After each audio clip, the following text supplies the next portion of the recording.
Our new partner who I'm really, really excited to announce we are working with. Super, super stoked. Thank you, Angie Huberman, for this connect. It's incredible. AG1 Athletic Greens. I've been using them for a while. I have them every morning on an empty stomach.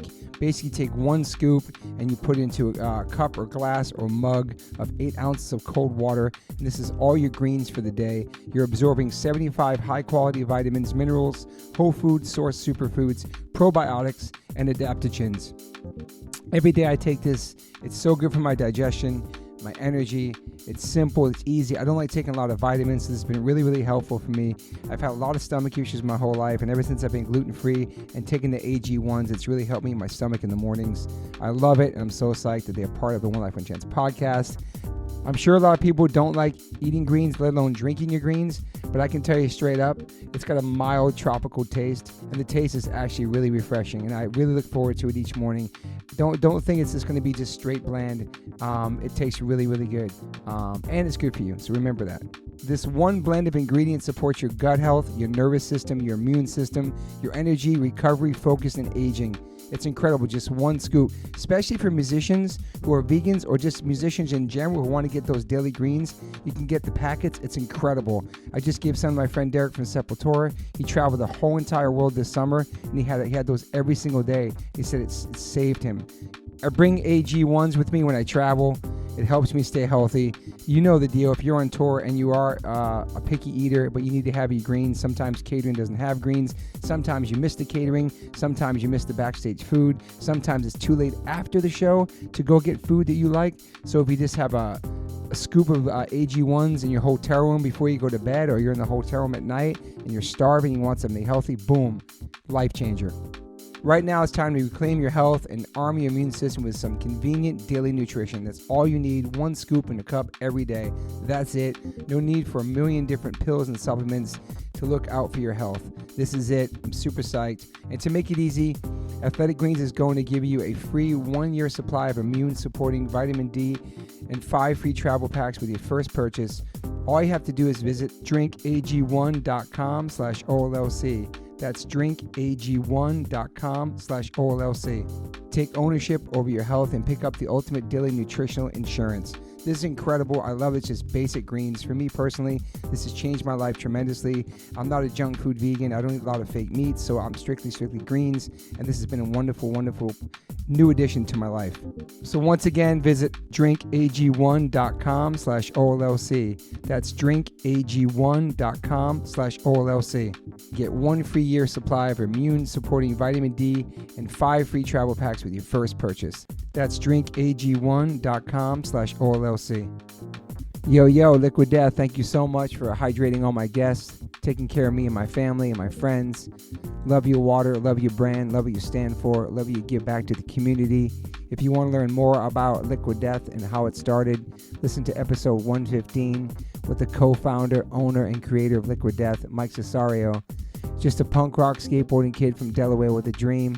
It's an incredible story, incredible journey. So if you go liquiddeath.com/Toby, you get free shipping on any items you order from liquiddeath.com. And if you want to get water, Liquid Death water, go to amazon.com.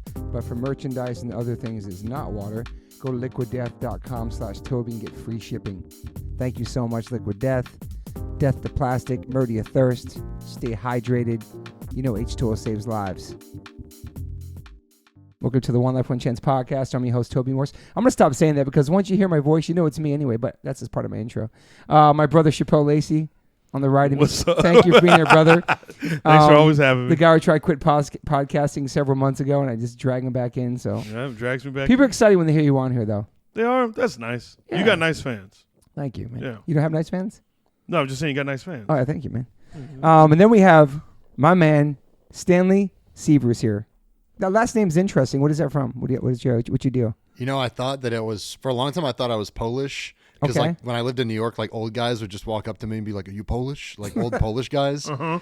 And I had like Russian guys that'd be like, "Are you Russian?" Like anytime I got my hair cut. But then I did my ancestry and it's just like Britain. Like I don't know. There's nothing.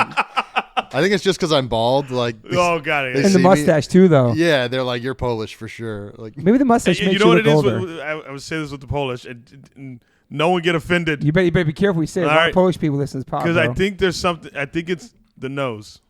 Yeah. Okay. Am I right? Probably, I think, yeah. Yeah. All right, man. I didn't say anything about the I didn't Polish. say anything, but that's You what said it. that's I what didn't I say heard. shit. Listen, this is information from a Polish friend of mine. All right, and if you want me to show you my Sure, Polish man. friend, Okay. Welcome All to the right, pod, man. We were talking earlier too, something a couple minutes ago about how big hardcore is. We're gonna get into his life, of course, but just talking about hardcore in general. It just seems like living in California, there's so many shows. Obviously, I haven't lived in New York in over 20 years, but it just seems like shit's thriving. There's so many for bands, sure, man. You know what's interesting about it though is that like, obviously to us, like, because we've just been in the world for so long, and yes, it seems like it's growing. Really, it's still such a niche world. It Yeah. is. Like, because there's times where like I'll talk to friends that don't necessarily aren't from the world, and I'm like, just asking them like, oh, because obviously we'll say Turnstile, Turnstile, really big band, and I'll bring them up. They're like, oh, I haven't heard that, and I'm like, wow, you know what I mean? Like, it's still such a niche world, more than we probably actually can like comprehend in that aspect. Like, it's still like in this like corner over there. All right, that's true. It's still very underground. But it's still very underground. But it, like at the same time, but obviously at the shows, you see that the shows are just so massive, and everybody's there. I mean, people are selling out their shows more, and I think that's another thing. Shows are selling out more than they have before. I don't think I've ever seen more people at shows since I moved here. Like in my whole life, like I grew up in Kentucky, so there's like 12 people at shows. Yeah. And that's like a good turnout, Yeah, for sure. But now every show I go to is like packed. Packed. It's crazy. If it's not sold out, it's for sure packed. Yeah. You guys said Crazy Fest. Was that in Kentucky? Yeah, it was before my time though. We played that a couple of times. Crazy Fest with a K. It was like Crazy it was Fest? it was like the festival. It's really? wild if it's crazy with a K. Yeah, exactly.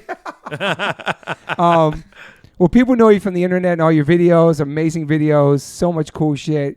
Your shit was being like sent around a bunch during the past couple of years. All my friends, you seen this, you seen that, and just we'll talk about all that stuff. But let's get to your roots as far as like Lexington, Kentucky. Like, how was it growing up there, and how do you end up here? So Lexington's a cool spot. It's just big enough where there's some cool stuff going on there. There's like restaurants and whatnot. But at the time when I was living there, there wasn't really that much as far as like scene goes as well. It's just kind of like local stuff, like, and the kind of like weird local shows where you'll have like a ska band playing with like a rapper with like a guy with like a theremin with like freaking That's kind of like, sick though. yeah. Or you'll have like, and then randomly like a band will come through and hop on the show, like a touring band. Mm-hmm. So, I think I one time saw like Go It Alone jump on like a show that was a bunch of weird bands at a YMCA. That was like one of my first like hardcore bands I saw live. I was like, whoa, holy crap. Yeah. And then like Good Clean Fun was another one that jumped DC. on. Yeah. So I think I went to a lot of shows, but I was just going to see bands in general, like any music. It wasn't just hardcore. Is it? No, Live music. just anything. And because I didn't really have that kind of outlet at like school. Yeah. And most of my friends I was getting from going to shows. Yeah. So that kind of became my life at first. Was it a specific venue that was doing these shows all the time, or was it just multiple? So there was a place called the Beaumont YMCA, which essentially just did shows in the offshoot of this. It's like a conference room next to the pool. Okay. And so you'd it. walk in, and then I remember there was like a time where I saw, man, what's this guy's name? He's like an acoustic guy. I don't know. I don't even know if he's Dashboard still. Confessional? Like a Not even that big. like a Ben Harper. Yeah, I feel like I'm trying to bring up a singer-songwriter that maybe did like 3 shows then. like as if you would know about them. But this guy, he just like, he couldn't get on the show. And then he was like, I'm just going to stand outside on this hay bale and play a show. It's like kind of just weird things like that. Yeah. And so I was just going to a lot of shows then and not quite really sure how I fit in, but I knew that I wanted to be in bands and make stuff or, make things happen. So I started being in bands, like hardcore bands, bad ones, like at first it's like, I think it takes you like 2 bands to get to a band that like really works, I think. For sure. Which is kind of the way it happened for me. And then like the 3rd band I was in was the Dead one, Icons? Yeah, that we toured in. But yeah, so I was just doing shows and going to shows there, and then that's kind of how I kept doing it. I think I just started touring, and yeah. Were you like a class clown, like a kind of wild kid, or you kind of like a shy kid? Yeah, shy, I would say. I was not really ever concerned with being funny, I think, for a long time. I mean, I liked comedy, and I would watch on Friday nights. I'd watch like all the 30-minute the Comedy Central presents, all night. Nice. And I would watch like Dave, IFC. you're OG to it. Yeah. That's I would watch deep like cut. IFC too. I just watched like IFC and Comedy Central like on TV all the time. But I was never really concerned about being funny. And then like once we were touring, I was pretty shy, and then I started to come out of my shell like while we were touring, just because I was meeting so many people and figuring out who I was. And then as my friends were like roasting me and I just like didn't have anything to say back, they'd roast me and be like, oh fuck, it's like I can't respond because I'm not like quick-witted. And then over time I think that it like built up, and then after I stopped touring, I went to like Chicago and I did like Second City and IO Theater and Annoyance Theater, which is kind of the more like punk rockish venue for like comedy and like improv there. So that's how I kind of got into like comedy stuff. What year was that? So I moved to Chicago in 2014, and that was like a year or so after my band stopped touring. Yeah. So there was a moment where you're like, I'm just going to try to focus on this and not music no more? Yeah, so my band stopped touring, and it was kind of a moment where I was like, oh, this is my dream. My dream is dead. Oh, no, Yeah. And I didn't really know what I was doing. I was just kind of like working at Jimmy John's, like living at my mom's house, playing Call of Duty till 4 a.m. and not really doing anything. I did it for a year, and I was like, I got to do something else. And I didn't want to go to college. So I started sort of like production assistant work on sets of this advertising agency a friend of mine owned. And he was like a little bit older than me, like kind of like a mentor to me. And he would just be like, hey, I think he just knew that I was kind of like lost and didn't really know what I wanted. So he would just come invite me to like PA on these sets. And like, just was looking at people doing this. I was like, oh, if I just learn how to do what that guy does, I don't have to go to college, like as far as like film stuff goes. Yeah. So then I made like some short films in Kentucky, and I think I just used like every actor that was there. Yeah. For like, I made 2 short films. I was like, I think that's everyone. Wow. And then I moved to, at least in the city I was in. And then I moved to Chicago because I wanted to do more film stuff and I wanted to get better. And I wasn't necessarily interested in comedy at first. I always liked comedy and writing it. But when I moved to Chicago, I took improv classes mostly to meet actors. And then I started really liking performing a lot. So that is kind of like what led me down to perform more, I think. Mm-hmm. That's awesome. And did you know anybody in Chicago? You just went there? I knew one guy, his name was Mike Aviles, and he actually played drums in 7 Star and Call the Preserve, which is how I knew him.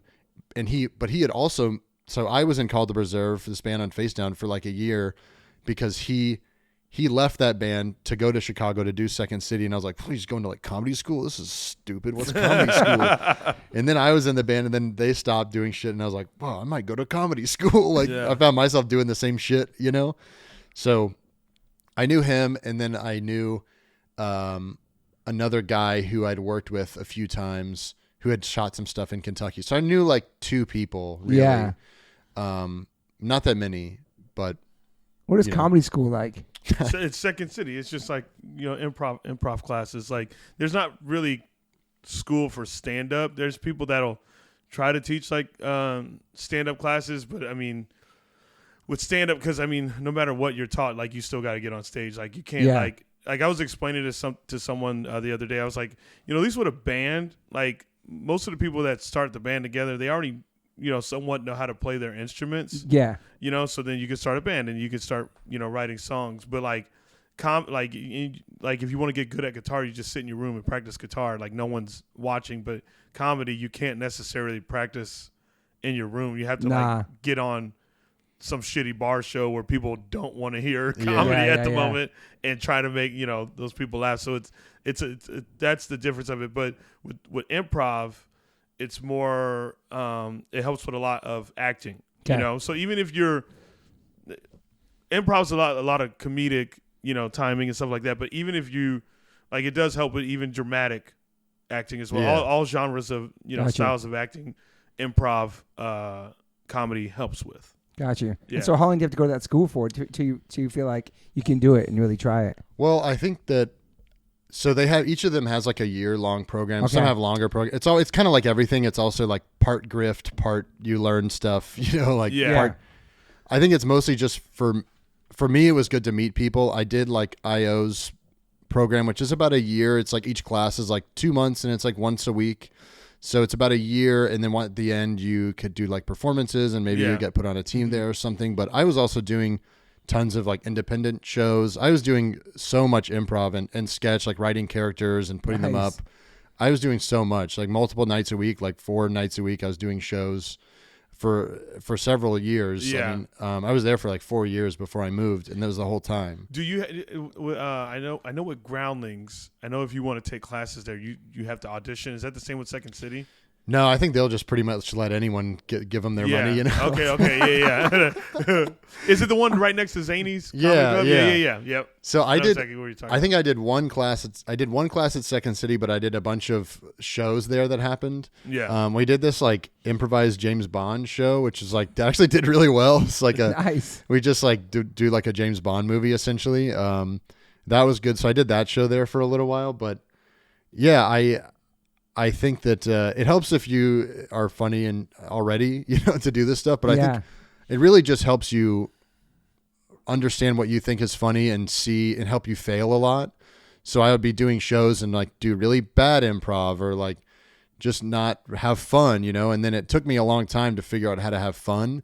And then once I realized that when I'm having fun and I'm confident, then other people have fun watching you. Yeah. So I really took that to heart, and it takes a while to have fun doing anything, really. I think if you're like skating or whatever, maybe it's like fun at first, but it's not fun to fall and hurt yourself, right? So like, and being in a band too is not always fun. No, I mean, I played so many shows that like no one's there and you haven't sold any shirts and you're like, well, I guess this is terrible. Yeah. But I think you have to sort of push through that stuff, and I think you can only push through stuff like that if you really like what you're doing. Yeah. Were you going to shows in Chicago too? Yeah, so I went to hardcore shows there. I didn't go to a ton. I think I sort of felt like after I stopped touring in my hardcore bands, like I think I got a little bit soured on it for a second. I was like, whatever, like this didn't work out the way I wanted. I'm gonna do this other thing. Not even be part of it anymore, kind of. Yeah, and I did go to shows here and there, but I also just didn't really know anyone that was into hardcore there, so it's also hard to like hit shows like by myself. Yeah. And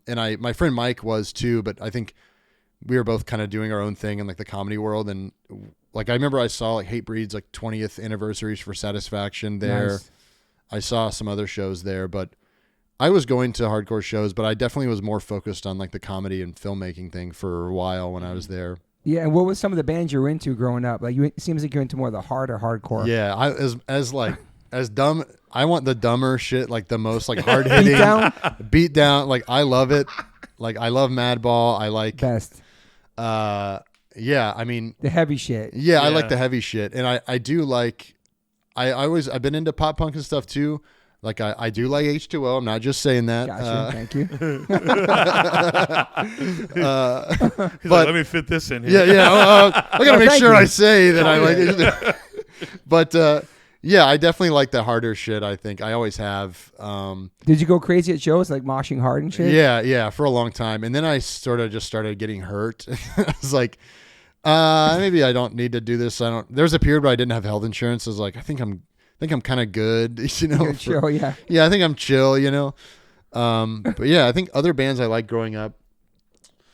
I'm trying to think of hardcore bands. I mean, obviously like Terror. I remember buying like Terror, like Lowest to the Low at Best Buy. Yeah. And I remember like playing it I'm sitting directly behind my dad, like to the back in the car after we get to Best Buy, because I'm not sitting in the front at that time period. I'm like, I'm like, get the fuck, I'm not fucking sitting up there. Like I got my own shit going on. But I'm like, but we could play this CD, and so I put in. It's like absolutely insane. I'm sure my dad's like, yes, what is going on? And I'm like reading the lyrics. I'm like, yeah, I'm an underdog. See, like, I'm like, this is me right here. And it's like, I'm sure my dad was like, what the hell is this guy doing? What's going on with my son? Do you have any siblings? No, I'm only child. Gotcha. Yeah. So growing up in school, your parents were very supportive of all the stuff you're doing? Yeah, I mean, I'm not straight edge now, and I would say I was only straight edge for like 14 to 18, but basically, I think I basically still am, because I have like maybe 1 or 2 drinks a month, mostly just because I like the way whiskey tastes, and I'm from Kentucky, so it's kind of like a right, I think. Well, see that behind me, the whiskey. Oh yeah, you got 4 roses. That's my wife's favorite drink. Really? It's good stuff. I wish I should have brought something. That'd be cool. The shit I used to get drunk off of I think it's from Kentucky. Really? Yeah, Wild Turkey. Oh yeah, Wild Turkey's right. Like That's my mom's favorite. Yeah. But so at the time I was like, I'm straight edge, and I was in like a local article about straight edge, like where they interviewed people. Really? And I was like, yeah, it's good for me. Like I was like 14. I don't fucking know what I'm talking about. But I was on like the article, and I think once they saw that, my parents were like, we don't really care what he does as long as he's not doing drugs. Yeah. And so I think they were, once I was not doing drugs or anything, they were pretty liberal with letting me like go to shows like far away, come back late at night, ride with friends, like do whatever. Yeah. That seems to be the theme on here, talking to people, that as scary as it looked and sounded, that if your parents knew that you were straight edge or you were hanging out with people just going to shows and listening to music, parents was so cool about kids going to hardcore shows back then. I don't know what it's like now. It's probably even easier, but just like that, his parents knew he was safe. They knew he wasn't partying. He can travel cross state to go see fucking some crazy moshing music. Yeah, you know what I'm saying? I just think mine I don't think they even understood what they were like. Oh yeah. Yeah. Okay. Yeah. Yeah. But that like white people shit. Especially like it's a only child too. Like that's their baby. You know what I'm saying? Like he's gonna go to this crazy fucking music. But that seems to be the theme. Like for you were saying too, when you started coming out of your shell, going on tour and figuring out who you were and all that stuff, and your friends are breaking your balls, you got this tough skin, then you start like snapping back. Like I feel like hardcore, when you get into it, people start coming out as themselves. They can be themselves. I don't know. It's interesting. Yeah. Yeah, because I feel like it just allows you to be, exactly who the fuck you are. And I think it's one of the, I don't know, things you can do where you can walk in and just literally, we like you for you. That's cool. Yeah. You know what I mean? Like, whatever. So what? Yeah. So when they except for back in the day when it was like, you can only listen to hardcore. Oh, dude. I think about that all the time. We like you who you are, but you can only listen to hardcore. You know what I mean? I think about that all the time. It's so funny. Like, you could only listen to hardcore. And I remember like being like, I would really like to check out this Interpol record, but I can't listen to that. I can only listen to hardcore. Yeah. It'll keep your mind like just like certain way. Do you listen to all types of music now? Obviously, yeah. Yeah. I mean, I love like funk and disco is probably my second favorite type of music past hardcore. Like I love like outlaw country too, like Waylon Jennings I listen to a lot. I like Crosby, Stills and Nash, Young, like those are, and each of them individually.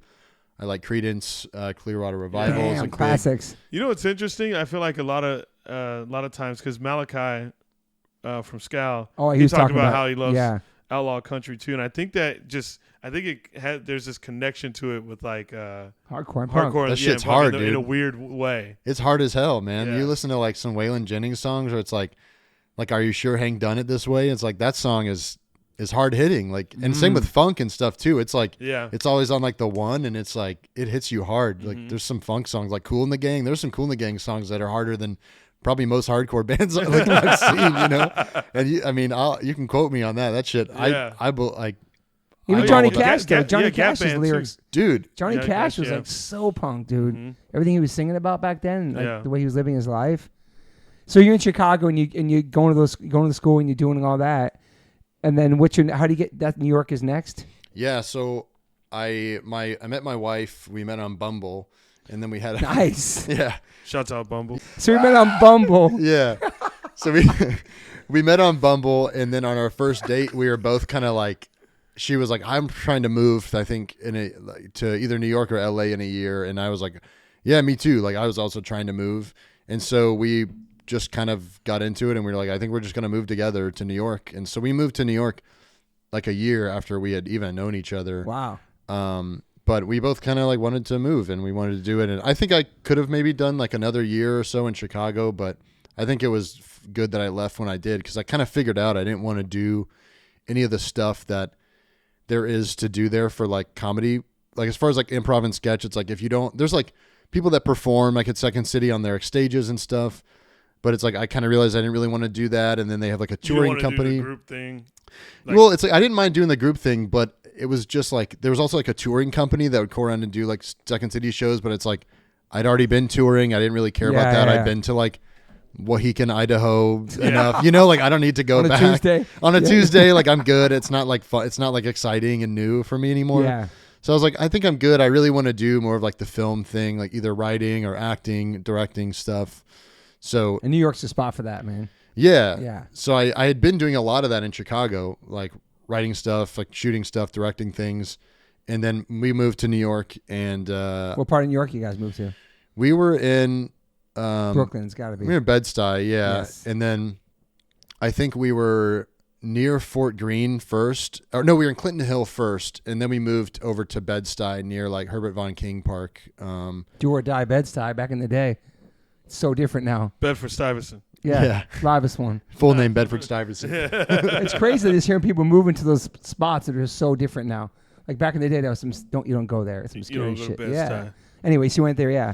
So is that like New York's amazing, man? Yeah. It's different. It's a big city like Chicago, but it's got its own thing, man. I know. It's like just a living organism, you know. Yeah. I liked being a part of something that I felt was moving all the time.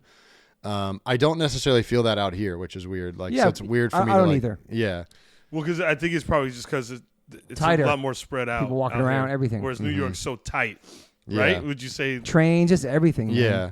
But I really liked New York. I mean, we were there for 2 years. We were kind of planning on being there almost forever, but the pandemic happened, and we were like, dude, we got to get out of here. Like, we don't know what's going on. We thought the world was going to end. Like, It was so locked down. It hit so hard too, man. yeah, it was like really scary. Like, I You remember were trapped in your spot, right? yeah, we're like in an apartment building with like all these other people, and we're like, I don't know what the hell they're doing. They're just like breathing all over shit. Like, what are they doing? Like, what are these people doing? That's just on top of each other. That's just crazy. Yeah, like New all of York. we don't know. And at the time, like now we're looking back and it's like, well, the risk is so low. But I at the know. time, we're like, dude, we could die if someone coughs in their vent up there. Like, we don't know what's going Yeah. on. I was tripping. Yeah. We're all tripping, bro. Yeah. Probably not Chappelle. He's calm, but I was tripping. Yeah, I'm a little bit more. My son was wearing a gas mask to the grocery store and Dude. shit.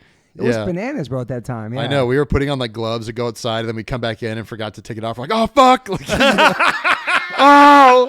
And then you're like putting on your jeans. You're like, these are the same ones I put. Oh, no, it touched the chair. Like, I gotta feel like Dude. shit. Taking my clothes off on the back porch and throwing them into the washing machine. Yeah. Straight you up, were? bro. Walking in the house naked, put it right in the washing machine. Swear to God, bro. Spraying down our groceries. Yeah, we did the We same didn't thing. know, dude. It was just the news. Just damn. everything was just fucking. You were in New York at that I time? was here. Oh, my God. It was yeah. just fucking here. We got COVID together, and that's the day we made Chappelle watch Goodfellas for the first time. Yeah.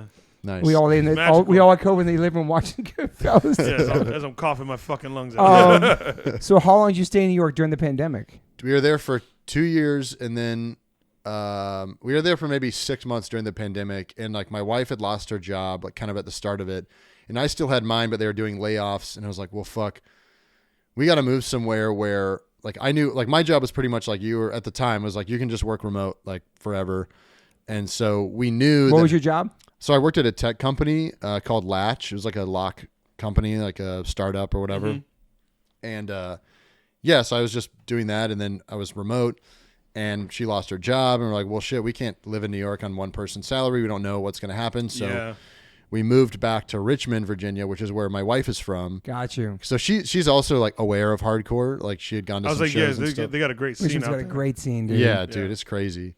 And So back to Richmond, okay. yeah, so I like this is the first time I lived in a place that wasn't somewhere that I had specifically wanted to move, which is like I moved to Small Chicago town for a vibes. reason, like New York for a reason, and Richmond's a big city, but it's still like got nothing really into the stuff that I wanted to do. Well, she was your reason with your lady, so yeah. Yeah, exactly. Yeah, yeah, Like, and We we could have corrected you. You fucking Yeah, you guys yeah. been married for. I hooked him up, Yeah, man. I know, I hooked right? you up with that yeah. one. Well, neither of us wanted to move back there. We Yeah, did yeah, it yeah.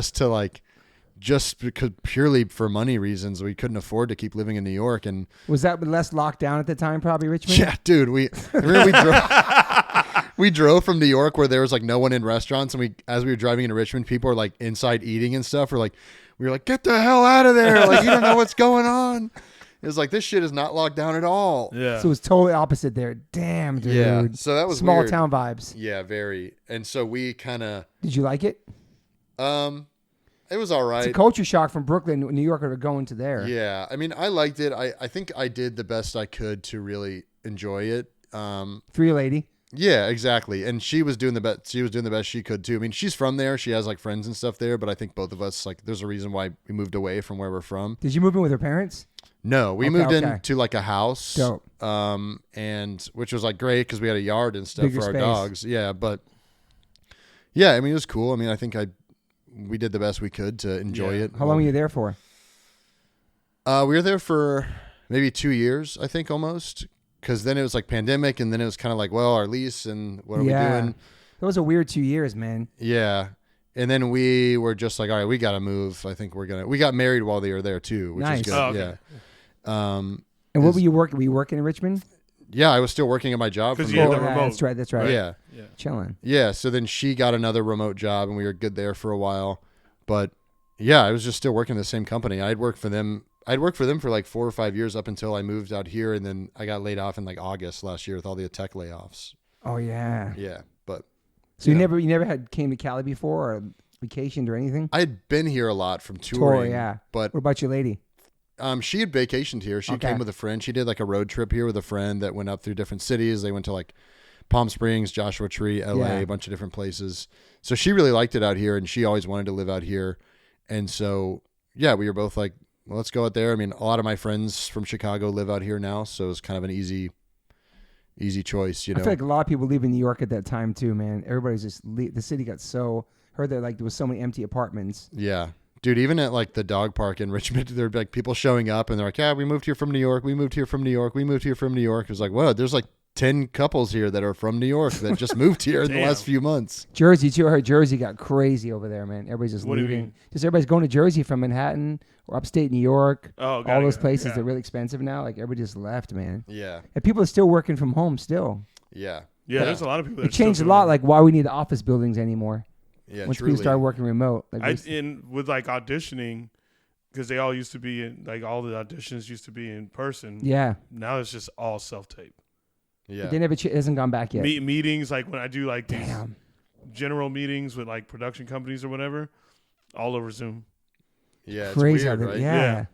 I'm just figuring out the self-tape thing because I just got a rep like in December. Nice. Oh, hell yeah. Nice. Yeah, and so I've been doing self-tapes, and now that, I mean, everything's shut down now because of the writer's strike, but for a while it was like, man, this is a whole skill on its own, you know. It's just self-taping. It's crazy. I heard it's hard, man. Yeah. It's pretty tough. Yeah. So does your your videos, did they start really blowing up during the pandemic? And that didn't start, did that start before California? So I had been making stuff online for a long time, but nothing really had popped off quite a lot. And so my wife kind of was the one that was like, you got to get on TikTok. And so I was like, okay. And then like, I didn't really do it for like 6 months. And then she was like, you got to get on. I was like, all right. And then I got on and I started making stuff. I didn't really quite know what I was doing at first. And but I just kept doing it and doing it and doing it. And I was like really determined. I was like, I got to make this work. Like I know if I keep doing this, I'll figure it out eventually, just like everything else, you know? Yeah. And then, because the first ones I watched. Wait, why? Sorry. I was just going to ask why you were hesitant. I think that I was sort of at the time, like I was like, I knew I wanted to write or act or whatever, but I think at the time I felt I was like, well, I should just focus on writing really good scripts and getting really good at acting or whatever. And then something would happen. And then as I was doing TikTok and stuff, I started to approach it more like when I was being in a band. I was like, well, I don't really know how people get to where I want to go, but I know that I can make this work. And then I don't know, like I'm just going to focus on this and not really worry about trying to submit to things or whatever. And then, you know, it's just, I think I just like, this is under my control and I can really work hard at this. Yeah. You do know yourself too, putting it out there. Yeah. So what's the first video that kind of takes off? So I did this series for a while that was like basically me trying to, it's like me supporting my witchy wife because like Megan is into like crystals and stuff like that. And so it was like me just sort of trying to explain like the things that we'd be like talking about as if I was like talking to a friend, and those popped off first. That was like the first time I got like 1 million view video. Wow. Yeah. And those would do really well. And then I think I was pretty much just doing that alone for a while, but I think I burnt myself out on it because I was doing it too much. And I don't know, it didn't become fun anymore. So then when we moved here, I was really excited to be back, like around my friends that were like comedy people that I knew. So I started writing characters, and I wrote like this, like the first guy that was like the guy that's coming out of Mosh retirement, mostly just to make like the 100 people I knew from touring laugh on Instagram. I was like, I know that this is going to make everyone laugh that I know. And so I didn't really plan on that one. I thought that was going to be like a couple hundred views or whatever and like done. But then it just started like, people just shared it like crazy, and people were texting me out of the blue. Like people I'd toured with a long time ago were like, someone just sent me this. And it was like, all these people were like following me and stuff, and I was like, oh shit, like I can write. I have a lot of stuff to say about hardcore. Yeah. Like, so I never, I don't know what it says about me, but I'd never thought to make things making fun of hardcore and metal or whatever until then. I was like, it would have been a lot better if I had thought of that sooner, but yeah. You can only do what you can do. Mm-hmm. But it happened organically. That's cool. It just happened. Yeah. And I truly just wanted to make my friends laugh, like even in like my group chat, and then I was like, I thought this is like so specific, like even some of the jokes like about like Socani and stuff. Like I was like, no one's going to think this is funny besides like Sauconys? Yeah. Besides my friends. And then it was like, blew up. That was the hardcore shoe, bro. Dude. All right, okay, man. Sorry, man. Those like, you got 5 pairs. All right, sure. All right, two pairs. You got the Onitsuka Tigers, the Sambas, the yeah. Basketball jerseys, dude. Yeah. Mm-hmm. Yeah. So that just started going. You started going with it. Everything. Yeah. And I knew like once something killing all that shit. Oh my god, bro.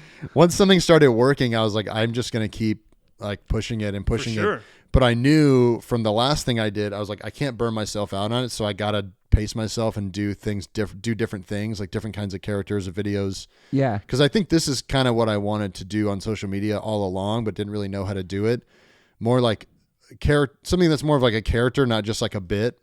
Yeah. Like, or just being like, oh, that feeling when the show is crazy or whatever, like the type of shit that you see sometimes. Yeah. I really wanted to make like characters and write funny stuff that like a character would say, and not just like, I don't know. I don't know what I'm trying to say. Like I wanted to do something that felt more like a fully fledged like person. Yeah. Authentic. Yeah. As you. Yeah. I just see it as you. Well, because I see it as like a guy that grew up in the hardcore scene. This is some of your memories of it, or stuff that was funny about it, or was serious about it, or was scary about it. You know what I mean? Yeah. The stuff that you're talking about. Well, hearing your background and you explain like, going to the second city and doing that stuff, and when you speak of the character work, it does make a lot of sense because your brain doesn't think in a, correct me if I'm wrong, I'm not just, but your brain doesn't think in a way to like, you're thinking in a, bigger sense of like, oh, I could do this, this, and this, and this, because that's what you were learning, and that's what you're taught, and that's what you were working on.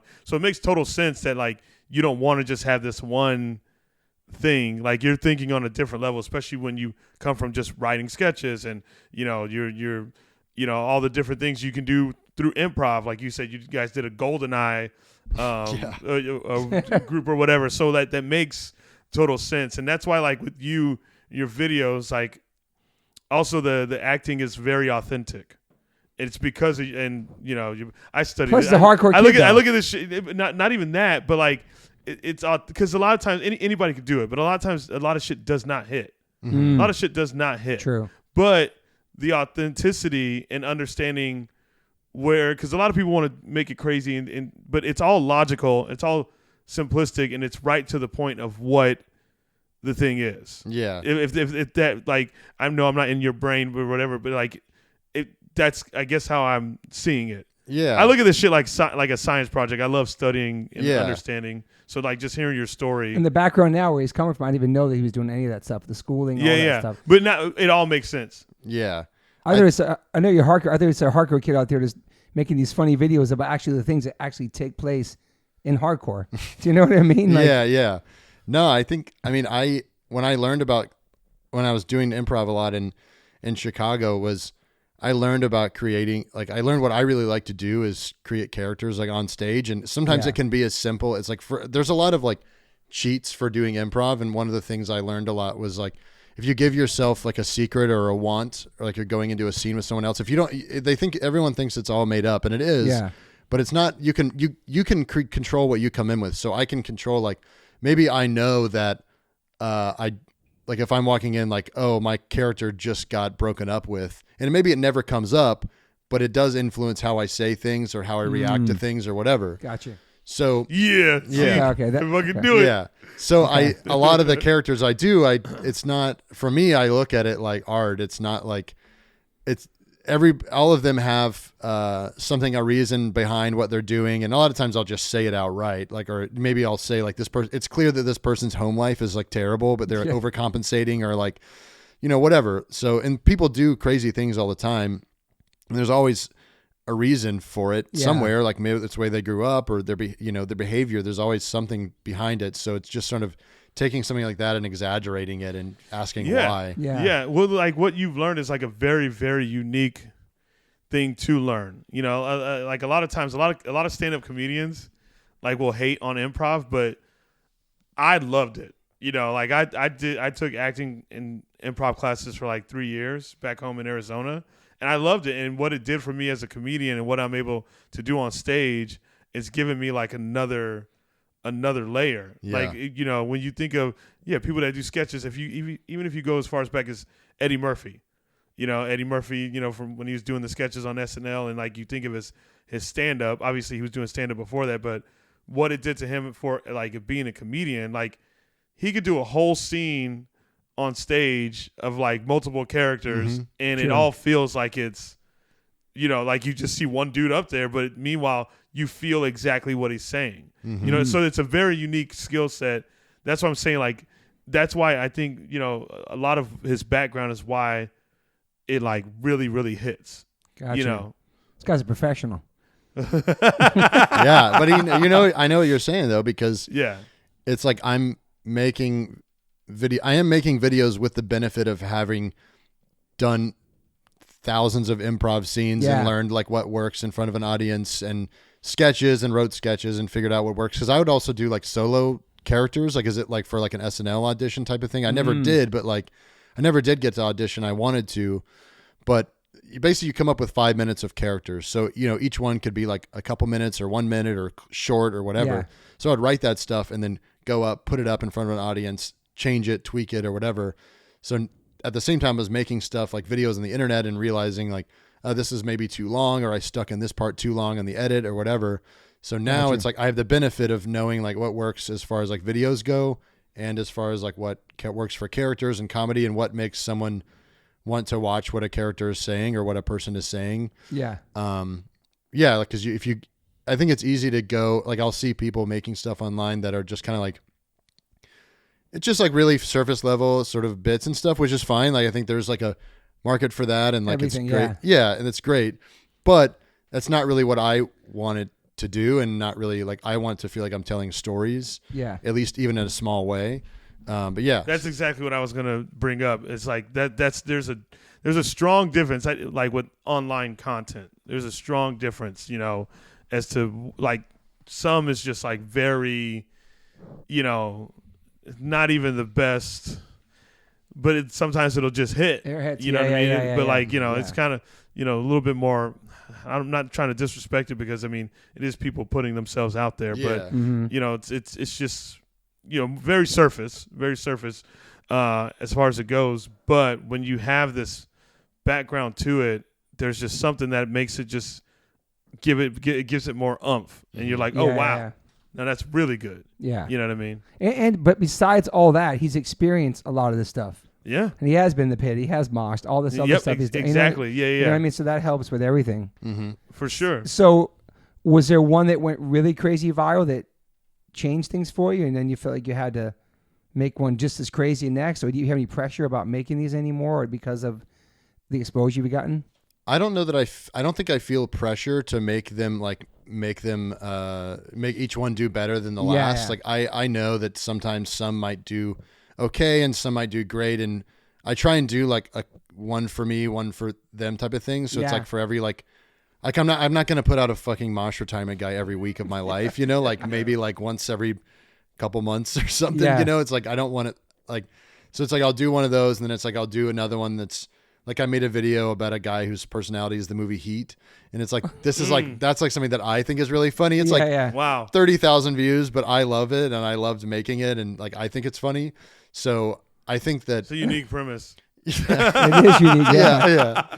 He's just like all he does is just quote Heat, and life is terrible. Like he just So that kind of shit I think is funny. So I try and space things out, and I really am trying to keep an eye on like, okay, I know that this is what people would think is really funny. Yeah. I also have to enjoy making it too. True. At the same time, while making things that I enjoy, so I don't get tired of doing it in general. Like I don't want to ever feel resentful towards making something, you know, like, fuck, I got to go make this character or go shoot some videos or whatever. And I'll usually shoot like 4 at a time. Wow. Okay. Yeah. So I'll go with my friend or something, and we'll go shoot them in the park for like, I'll shoot 4 of them and just change my clothes. Yeah. Yeah. Because like I like to be efficient. It's like I don't want to do this I'd just rather do it all and then I'm done for the month. And then No, Also, that's yeah. cool. Also, That's when smart. you think about it, if a fucking TV show, they're on a set for like 12 hours. You know? Yeah. True. Like Yeah. I can go spend like 3 hours doing this. Like, Yeah. Exactly. Yeah. Yeah. And then with the Liquid Death one, that's the one that kind of, I feel like that was everywhere, man. Oh, the straight edge guy. Yeah, man. Yeah. So good. Liquid Death everybody was sending it to me, and Liquid Death was like, was that that one pretty big one for you? Yeah, that one was really big. I think also got shared a lot because people don't like when you make fun of straight edge. Like, do people get offended, or people try to like get bummed? Yeah, I think some people got hardcore. Or no? Yeah, some people got offended. I think like they would be like, this sucks, or don't you have a job to do? And it's like actually like no, I don't. I got laid off. Like I have shit to do. Yeah. But nobody's really got bummed from the hardcore scene, probably. No, I mean I think maybe some people, but then it's like you look at I'm like, well, this person's bummed. And I look at their profile, it's like they're 22 and they live somewhere. It's like, man, get the fuck out of here. Yeah. Like, I mean, I think a lot of it's so on point, though, man. Yeah. As funny as it is, we can make fun of ourselves and laugh at ourselves, Dude, especially being straight edge. you have to be able to. It is like I'm not straight edge now, but like I feel like you never were. Yeah, and exactly. That's the shit you do. That's the shit you do. Yeah. Dude, actually, that was like there was this band called X Tripwire X from Texas a long time ago, and they had a line in one of their songs that was like, "If you're not now, you never fucking were," and that shit made me. It was like one of the funniest things I've ever heard, and so I like my friends and I have been quoting it for a long. And I think like it's a big phrase in straight right, edge, and that's like, and it's not even them, but I just remember that specifically. Like people I knew of straight edge growing up was like, "Well, if you're not now, you never were." Like, yeah, and I was like, "Well, I guess so." Like, yeah, yeah. But I think. What's your opinion on that for real? Because you feel like you're straight edge now, kind of, right? Yeah, I think I'm in spirit. Like I think that I took the things that I took from straight edge that I like now is I don't use like drugs or drinking as like a crutch or anything, and I don't feel like I need them to have a good time. In fact, I feel like I have a better time without them. Yeah. I don't feel pressured to drink or like around people.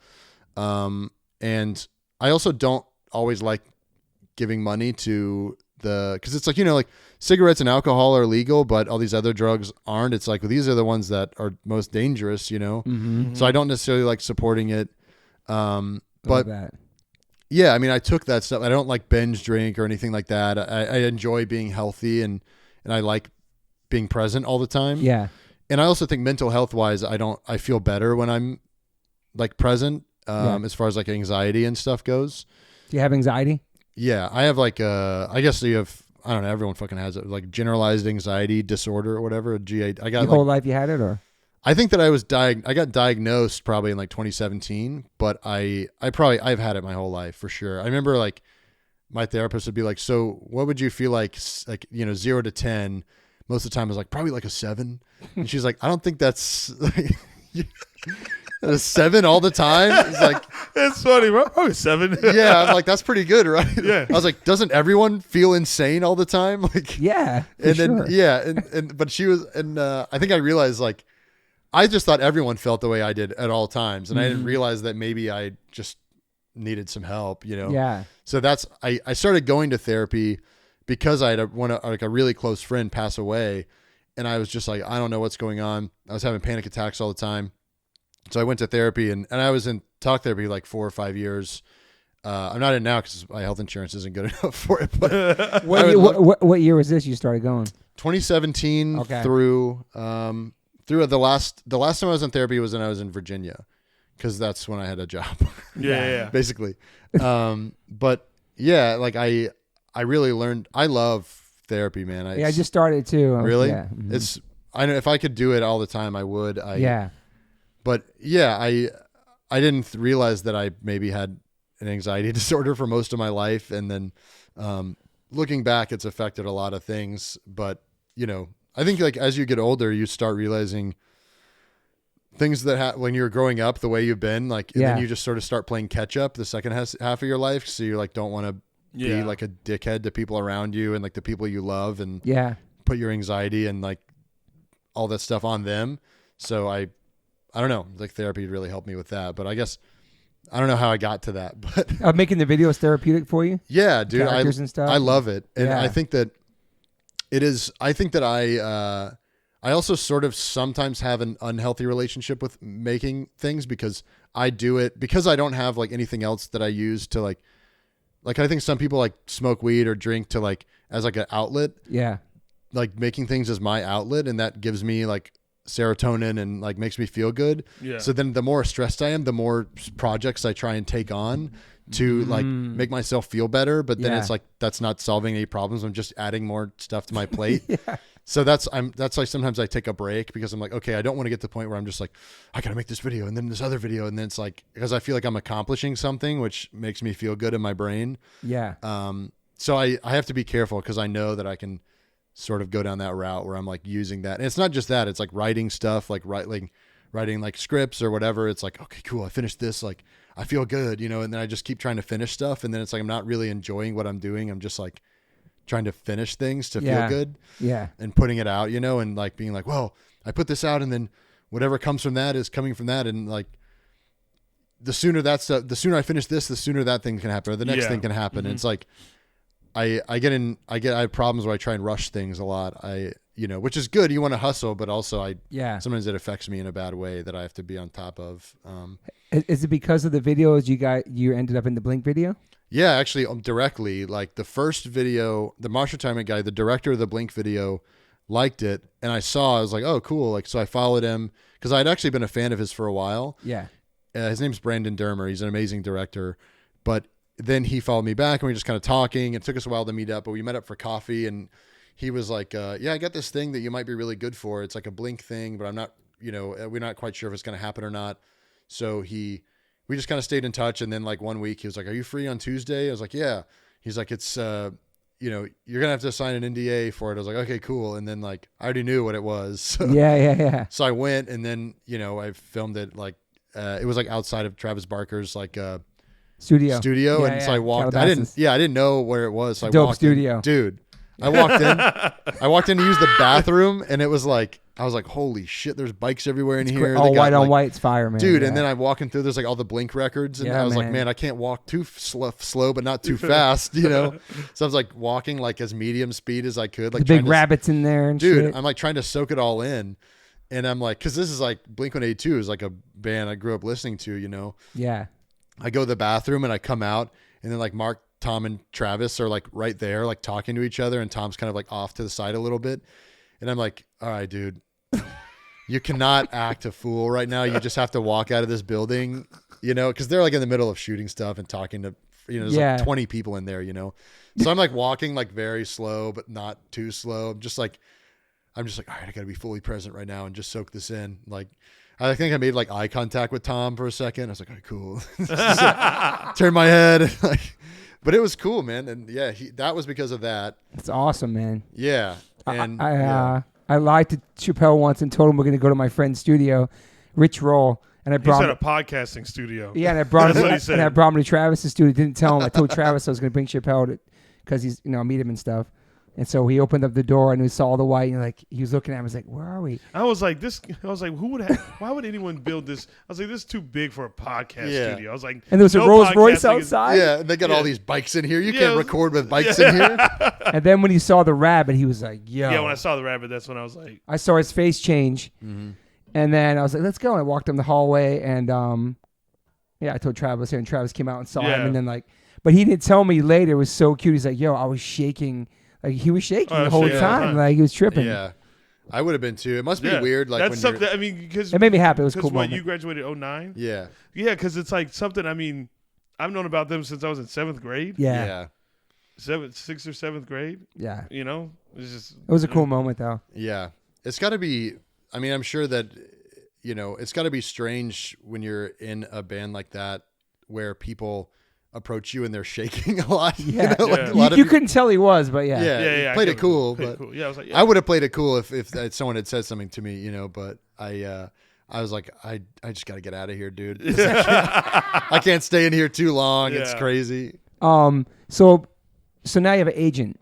Yeah, and that's all from social media and everything else. It's just So does it change your life? All those views do you make money from that, or what? People hit you up for different things now, or so it's sort of a lot changed. Like I had been working in a day job for a long time and just making stuff on the side, And then when this started happening, people kept asking me like, you got to make shirts or whatever. So I was like, all right, I never considered doing that. So I started making shirts and people really like that. And Mosh retirement. Yeah. Major threat. Step to me. Yeah. This shit is hard. Step to me.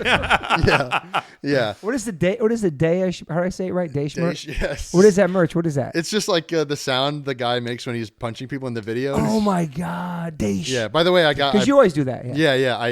I got a hat. I brought a hat for you. Thank you. I didn't. No, you're good. I didn't realize that's what it meant, Dash. Because you always do that. Oh fuck. I brought a hat for you. Thank you. That's so fucking fun. Yeah. So I was like, what does this mean? Is this his brand? Yeah. Dish. Yeah. Okay, I got it now. So I started making shirts and stuff, and then I was kind of like, oh shit, this is exactly what I used to do in a band, which was like make shirts and stuff.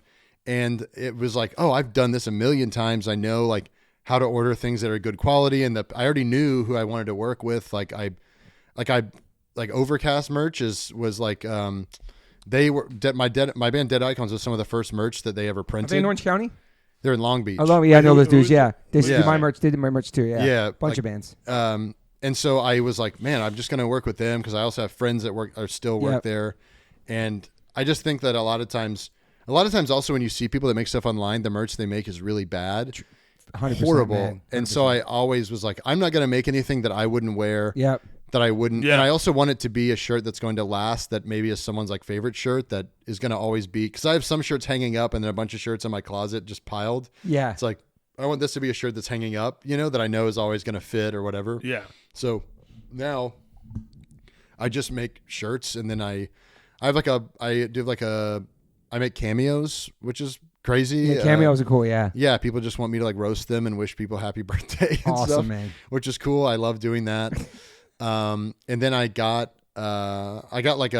actually have a manager, not an agent. Nice. So, his name's Adam. He's a cool dude. He's great. We like met up. We get along great. He actually heard about my stuff because people were sending him my videos because he is from Cleveland. So he's like aware of like hardcore and stuff. And it's like, he like did some time touring in some bands and whatnot. He's like my age. So he's like up and comer as well. But, so he and I are kind of on the same page. And so we've been, like, I go on auditions, and then same thing. It's like you're talking about, like general meetings, like we're working on stuff like that. Cause I've been writing for a long time, and I have like so much stuff that's already written, like features and pilots and stuff that I just like to do in general. So now I have a lot of stuff ready that I'm kind of just like, okay, cool. I have all this stuff ready to go, and I'm not like waiting to write stuff. It's, it feels good. Yeah. So you're trying to like, write things, you're trying to act, everything, right? Yeah, like do it all. Yeah, I really like to direct. I've directed a bunch of stuff. Yeah. And also one of the reasons why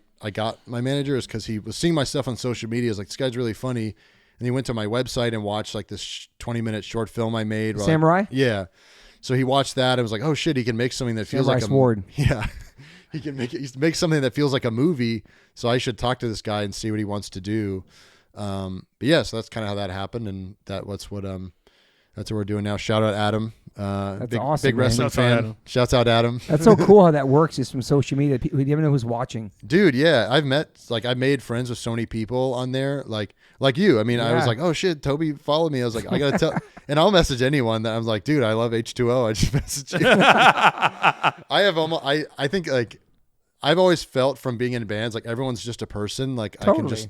I just message people and be like, hey, I love your band. Like, thanks for following me or whatever. And then just open up a dialogue, 100%. That's because where we come from too, though, man. For sure. That connection and just that, I don't know, being in bands and touring and meeting people. Yeah. It's just kind of just like a casual thing. I like the sin mistakes you're doing now too. Oh, yeah. Because I love movies too. I'm a big movie head. I watch so many movies.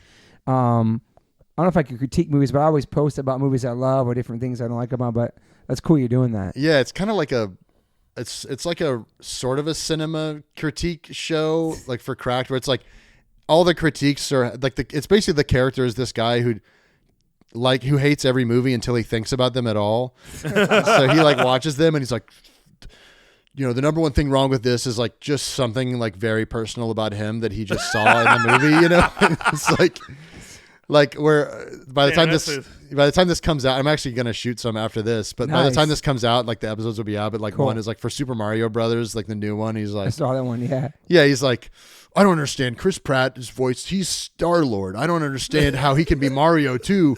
I'm just trying to think about. I don't understand this. So he's just like confused by things, and then by the end, it always like turns around. So that's like another thing where it's like came through social media. Like a friend who started making stuff for Cracked, was like producing stuff, was like, hey, do you want to do this? And then I write that series with my my friend Will Woods, who's very funny. He's like the one that shoots all my videos with me. Mm-hmm. Yeah. So we write that together, and yeah, that's another thing. Just kind of like little gigs like that I'm putting together and trying to get enough of them to where it feels like I'm, I have like, it's like all stable again, Yeah.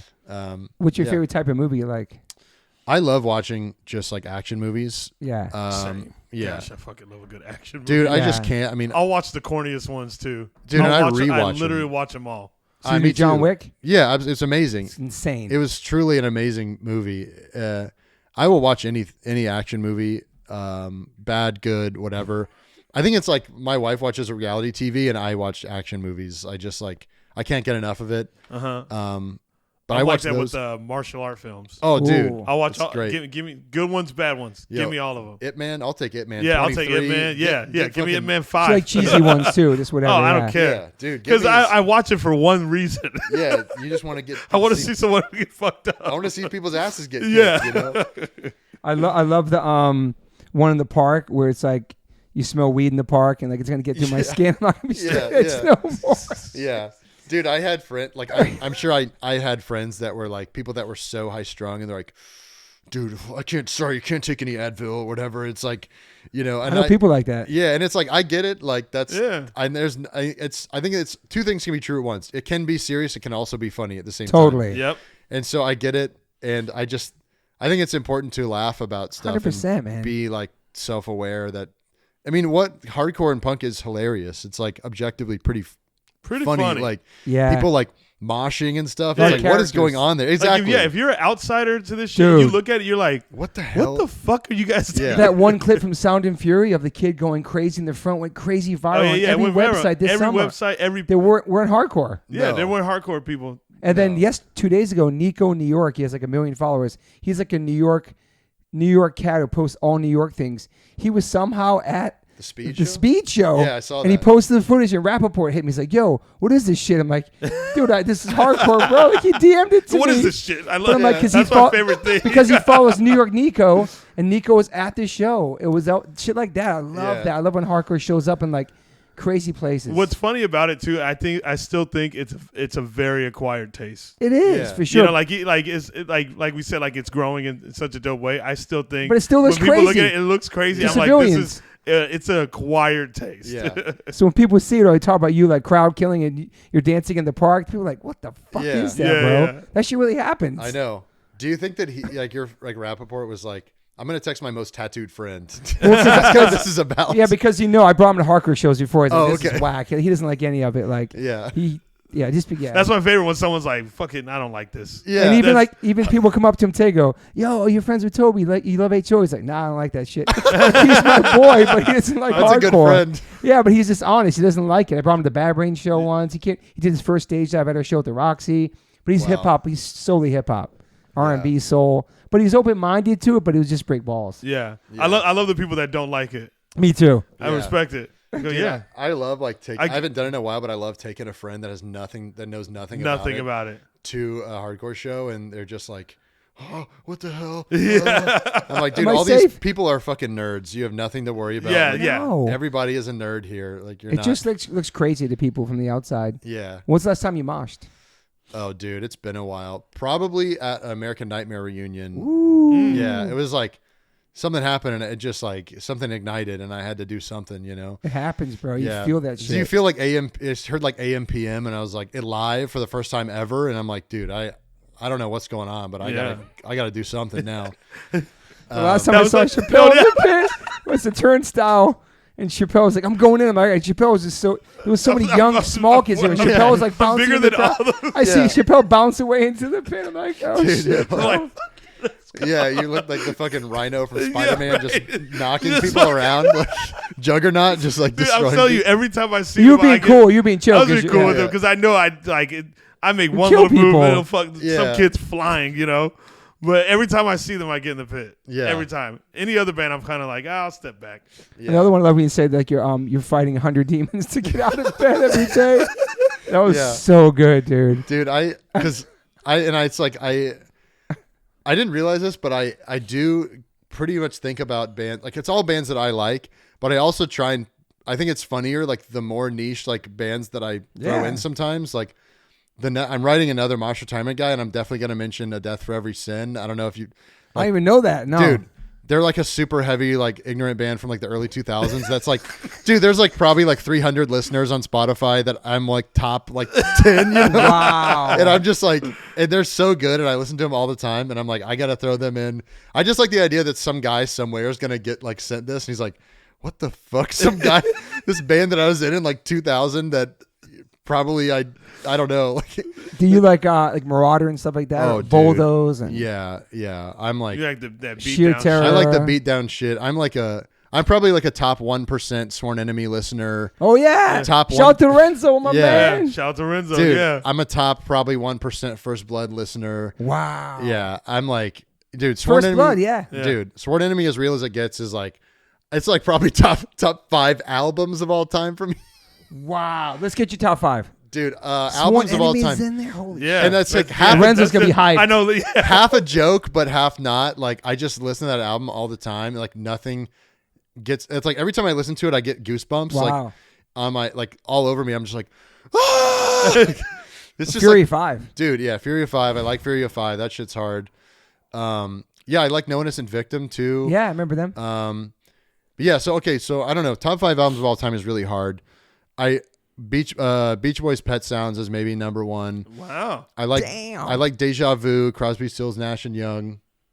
With Sworn Enemy in the same song. I know, right? That's dope. He said Beach Boys. Beach Boys. Sworn Enemy. Yeah. Then we got Waylon Jennings' Dream on Dream or whatever the name of that is. Yeah. Probably a Kool in the Gang record in there somewhere. Yeah. Bro, this is the illest top 5 on this podcast. I know. Yeah. And then, but Sworn Enemy is in there. First Blood California is in there. Wow. Hatebreed Satisfaction is in there. Yeah. What's yours non-hardcore? Yeah. What do you mean non-hardcore? I did hip-hop. I did all that before. You've done non-hardcore? Like a mix of No, like... well, I guess top 5 doesn't matter what genre. Like That's hard. The genres Fucking can mix hard, because you basically dude. just mixed Yeah. genres. You put And there's Beach like, Boys and Kool and the Gang and Yeah. fucking Waylon Jennings. All of there's hip hop and rap I should put in there too. That I What's Yeah. your hip-hop top 5? You got hip-hop? Man, okay. Fuck. Could be art. This is going to be album. Could be Okay, artist. so there's the Mace. I like the Mace album. oh damn. With I what's love it. man? I'm trying to think of the song. This is the I have it illest- on. it was from like 96. Yeah, it's like got a blue cover and it's Maybe kind of him 96? like this, like Yeah. We're talking about Mace. yeah, Mace. Yeah. Mace. Wow. Yeah, it's the song that fuck. sampled that. It's like a sample. It's like Let me one of his find it. big songs. Nobody gonna hold me down. That's not the No. one right now. Okay. Damn, Damn, I forgot you Mace said over he. there looking at me. Yes. While my girl standing here. Yeah. Fuck, what is Okay, that yeah, album? Yeah, That has to be like no, that has to be like 98. yeah. It's Fuck crazy that you said album. Mace, bro. That's I like awesome. Mace a lot. I like Wu Tang. That's a funny album. I like a lot. I listen to a lot of like new shit lately too. Really, like- Oh, it's Harlem World. Harlem Yeah, Harlem World. Yeah, World, Harlem exactly. World. Yeah, This one. Yeah, I'm so bad with like Yeah, Harlem album World. names and Yeah, stuff. I just know like the colors when I put it on. You know. Yeah, But- I would have never. That's crazy, I love bro. Harlem World. Mace. I would have never. Yeah, Ever. What is some new hip hop? I like this guy Larry June. We're just talking Larry about. We just June. listened Larry to it June today. is- It was Yeah. Alchemist's new record. Dude, Yeah. that is an amazing record. But he played me his older shit today Yeah. before you Oh walked my in the God. house, dude. Dude, he is like a genius to me. I love like the way he does his albums. Like he does the same thing for every album. It's like it's a picture of him in a car. Yeah. On the front, like he just talks Got one about with a Mustang. dude. He He's in a talks about Mustang. drinking smoothies, going Yeah. grocery shopping, doing his taxes, Yep. fucking just like eating food, putting on a clean T-shirt, Weed. yeah, like Wow. buying like real estate and like I just love it, dude. I love when he sings too. Yeah. It's like it's not even. It's like no thug shit. No. I can do a It's deep just dive straight with up. him. Yeah, It's like anti. Yeah. It's crazy. And then I like who else do I listen to a lot? I listen to Jay Worthy. I listen to man, who else do I listen to? I listen to Action Bronson a lot. he's sick. He's Yeah, sick. he's great. I listen to a lot of Alchemist stuff. He's amazing, man. Yeah, I don't know. I That feel Larry like June record's nice. I'm gonna go back and do a deep cut though. Yeah, you gotta. Yeah, Dude. you The gotta stuff do he a deep played with dive Shay on. was a little different than the Yeah, Alchemist he's one. great. Yeah. Yeah. That's more mellow. Yeah, the That Alchemist shit, album is great too. Yeah, Larry June's got some real mellow. Yeah. I like a lot of the LA. Oh, I like Young Dolph. Young Dolph. Oh yeah. Dude, yeah. R.I.P. I like the. He's like Memphis, or what is he? Young Dolph. Yeah. Memphis. Yeah, I like the Memphis shit. I like 3-6 Mafia. Yeah. I like everyone like in his crew, like the Paper Out Illuminati. Like I love like that album. I Love also the like. diversity, man. Yeah. Dude, so Dude, much stuff, man. Yeah. I liked for a long time. I was a big T.I. and I love Ti. what's his like? T.I.'s got albums, man. He Yeah. does, bro. What's got his albums. what's his group? That His like crew? Yeah, his Oh, crew. T.I. Fuck. I know what you're I talking don't know what it too. is, I know what but, you're talking about, too. Fuck. Hold on. Damn, Rubber Band, man. Damn, Yeah. sick. T.I. All those records were sick. Nobody got talks this about guy- Ti that much, man. Dude, he's got this guy Young Dro. Young Dro. Yeah. Young Dro he- was part of it. Dude, he had the one Shoulder really lean. big. Yes. Yep. Yeah. Totally. But then his albums are so funny. Like he's fucking hilarious as this rapper. Like the shit that he says is so good. Like just it makes me laugh. Yeah. Like just I like Zach Fox is a rapper I like a lot. He's like newer, I think. Zach Fox, okay. Yeah. I don't know, man. I listen to a lot of hip hop. I mean, I listen to a lot of music. Yeah. What's like you have any daily rituals? Daily Besides rituals. filming and shit, like you working out, like what do you get into? Yeah, I work out. I used to swim a lot. Nice. But I think I just kind of got tired of it recently. So I run with my dog sometimes, usually a couple times a week. I just started running more. I'm loving it, man. Yeah. It's so good. I walk a find lot too. But I go to the gym and I'll do the treadmill at like the incline Nice. for like an hour or whatever, and then I'll go like lift weights. And then I'll do yoga with my wife. Like, she Nice. does like hot yoga, so I'll do that. Hot like, yoga's no joke, man. dude. Yeah, I'll do it like once a week, and then I'll run, and I kind of How many miles you doing? it's like 2 at a time, Yeah, nothing yeah. crazy. And I got a dog with me too. She's Yeah. she's like 15 pounds. She's like a Jack Russell, so she can run, but it's yeah, still a yeah. lot for her. Yeah. Yeah, that's a lot. Yeah. Yeah, so we don't, and it's like by run I mean like we'll run for a while and then walk for That's a little good, yeah. bit and just give her a break and let her smell stuff. My dog stops all the time smelling shit. People say running and walking is really good too. I heard that yesterday, actually. Yeah, there's something about they call it you could do it on like the treadmill. There's like this thing called the HIIT training where you like run 30 seconds, then you kind of Yeah. walk Yeah, it, that's what my wife is and doing. then you do these like fast whatever ones. I don't know. They say that's like really good Yeah, for you too. What about coffee? You a coffee guy? absolutely not. I can't drink it. Wow. Straight edge. Dude. That's what I said. I got two friends, Shama, right now. They don't do no caffeine. Casey, No, and I Greg, do- like, now we're straight. There's no caffeine. I do almost no caffeine. Damn. Maybe like a can of Coke sometime, like if I'm feeling crazy. Yeah, notice he was like, yeah, let's do the sparkling. Let's get crazy. Yeah. Yeah. Wow. Yeah, Holy so shit. no caffeine. I just drink water in the morning, and then I'm trying to think of other day. Oh, so another ritual I do, like usually at night, is like the day before I'll get like a journal and I kind of write like how I felt that day, just a little bit, not a lot. Yeah. And I don't do it every day, and sometimes I forget, but like I'll do how I felt that day or kind of some stuff that happened, and then I'll write what I want to do tomorrow. And I'll maybe write down like all the things that I'm thinking about that I want to do tomorrow, and usually it's like a super long list. Yeah. And then I just have to like narrow it down to like 3. I remember it was like, okay, cool. Like these are the 3 things I definitely want to do tomorrow. That's cool that you do that. You like release that pressure because I don't always. He journals you every see- day. You see it I a love lot, journaling. especially out here, like where people are like, "Oh, I got to do all of this," and like, I feel like the people much, that try to man. do so much don't necessarily, give These themselves time expectations to they can't live up to? Yeah, the expectation, but also they don't give themselves time to like just be a human. Yeah. Yeah. Because that's such a robotic way to like work. Yeah. You know what I mean? It's like, yeah, we all want to do. There's a lot of shit we all want to do, but if you don't let yourself be a human, you can't necessarily accomplish those things. Yeah. Otherwise, True. you're kind of just mindlessly. It's a lot of doing these pressure things. put on yourself. It's a lot of pressure to put on yourself. So that's cool that you actually like Yeah. You check them off the next day if you do. There's nothing better than checking something off a list, bro. I love It's that like shit too. I'm such a fucking nerd for it. Yeah. I love it. I'm like, it's fun to if you make a list and you cheat and you're like shower and you do like other ones too. It's like those aren't part of my 3, but those are freebies I get to check off. Like in the morning, it's like shower, eat breakfast, walk my dog. I'm like, dude, I'm already crushing it. I've done 3 things. Yeah. And then I got my other stuff. I also tend to wake up early, like 6 or something. Shit. And I Dude, do. the same guy. Yeah. Yeah, dude. And that's like the best time for me to write is in the morning, like from 6 till like 7 or 7:30, 8. Like it depends on when everyone else starts waking up. People but- say the world's quiet and just chill. yeah. And I that's like the time when I get the best writing done. And I read at night typically. I'll try and read. Good way to fall asleep too. Yeah. But yeah, the journal is my favorite. I kind of like to, and I look back. It's kind of look back and be like, man, what was I doing then? And you're like, man, I was feeling crazy then. Yeah. Wow. I was like, what's going on with me then? But I feel better now. And then sometimes I have to make a note to be like, I felt really, really good today. Because you don't often think about like when you feel good, you don't think about putting it down. Yeah. So then you look back and you're like, oh shit, okay. Wow, I did that feel is good. true. I never thought about That's a that. good one.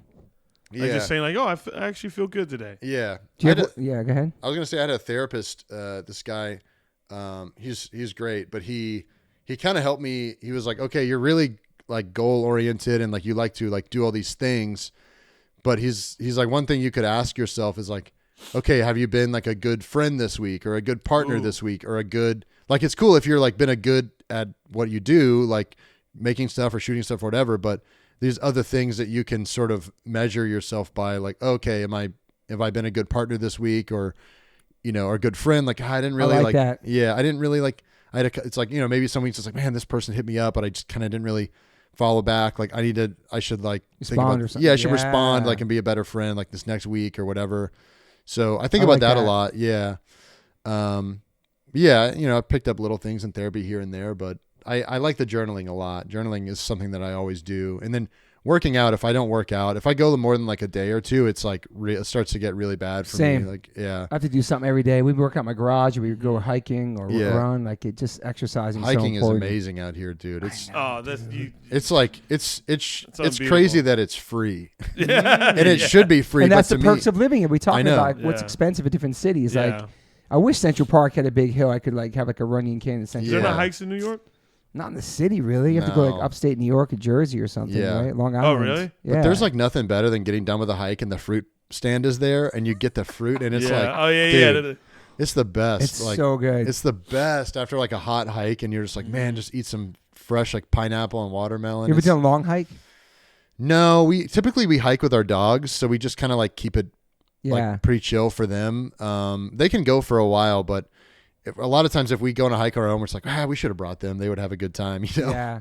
I got invited to a 7-mile hike this weekend. Jeez. I think you do breath work at the top. Oh, I thought you did it last week. No, I didn't do it. But this week it's like a whole group of people. 7 Yeah. miles is a lot, man. It's like a couple hours. Yeah. Yeah. That's it. I mean, Might be cool though. yeah. Where- I'd where's probably it be at? into it. Yeah. In Malibu. Oh, okay.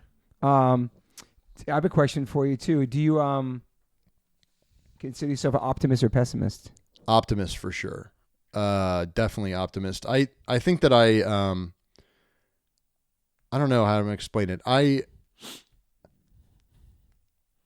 guess I have I have a choice, right? Like I can be really upset about things and things aren't necessarily going my way all the time or whatever, or I can just focus on what I can control and be optimistic about it. And I tend to feel better and I'm nicer to everyone when I'm more optimistic. And yeah, and I just I don't know. I just sometimes I'm like, what's the point of being like? Because I'll get stuck and I'm like feeling pessimistic or I'm like down. And there's like a lot of fucking crazy shit happening lately. Yes. Like, it's just especially like even before the pandemic, just like the way the country is, and it's like it can be really easy to feel like out of control and like really depressed. And so I think I don't know. Sometimes I feel like that's like what people want from you is that's like what the government and all these people want. Yeah. They want you to just be like shitty and just be like, wow, there's nothing I can do or whatever. And instead it's like, okay, I can be like positive and it's like, what can I actually do? Can I like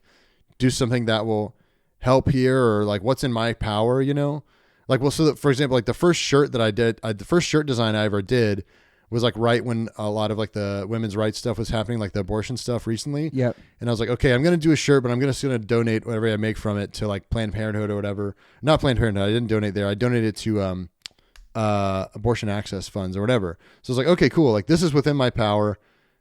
Like I can do something cool here. It's awesome. So I try and think about stuff like that. I'm trying to figure out how to do it again now, because at the time, like I wasn't paying bills off of like merch stuff. And then like I got laid off and then I got paid for it. And I was like, all right, I'm going to donate all this. I do really need to pay some bills here. Yeah. You got to live, dude. Yeah. So I try and think about it. I'm also like, I'm like a member of like dim socialists, like out here. Like I don't know. I try and like I'm getting into like political shit or whatever, but like I try and be optimistic, and I find that like it's more optimistic to think about like helping people. And yeah, I don't know. I think I don't know. I like it better. I mean, the videos you're making are helping people. People are laughing. You make people, smile every day. Like it's awesome. Dude, I love it. I'll get like every now and then I'll get a message from somebody that's like, hey man, like my mom passed away this week, and like this is the first time I've laughed in like weeks or whatever, and like that's crazy. Incredible, like that makes me feel so good. And so sometimes if I'm like feeling like, oh man, I'm like editing this video and I'm kind of tired or whatever, I'm like, all right, well, someone out there, people are gonna laugh, and that's good. It's just a lot. And I think sometimes I get stuck where I'm like, oh, I'm not, I could do more and this and that, but I also am like, okay, well, I'm also like providing entertainment and helping people enjoy their life, even for a little bit, like a minute more than they would, and this is a lot nowadays. Yeah.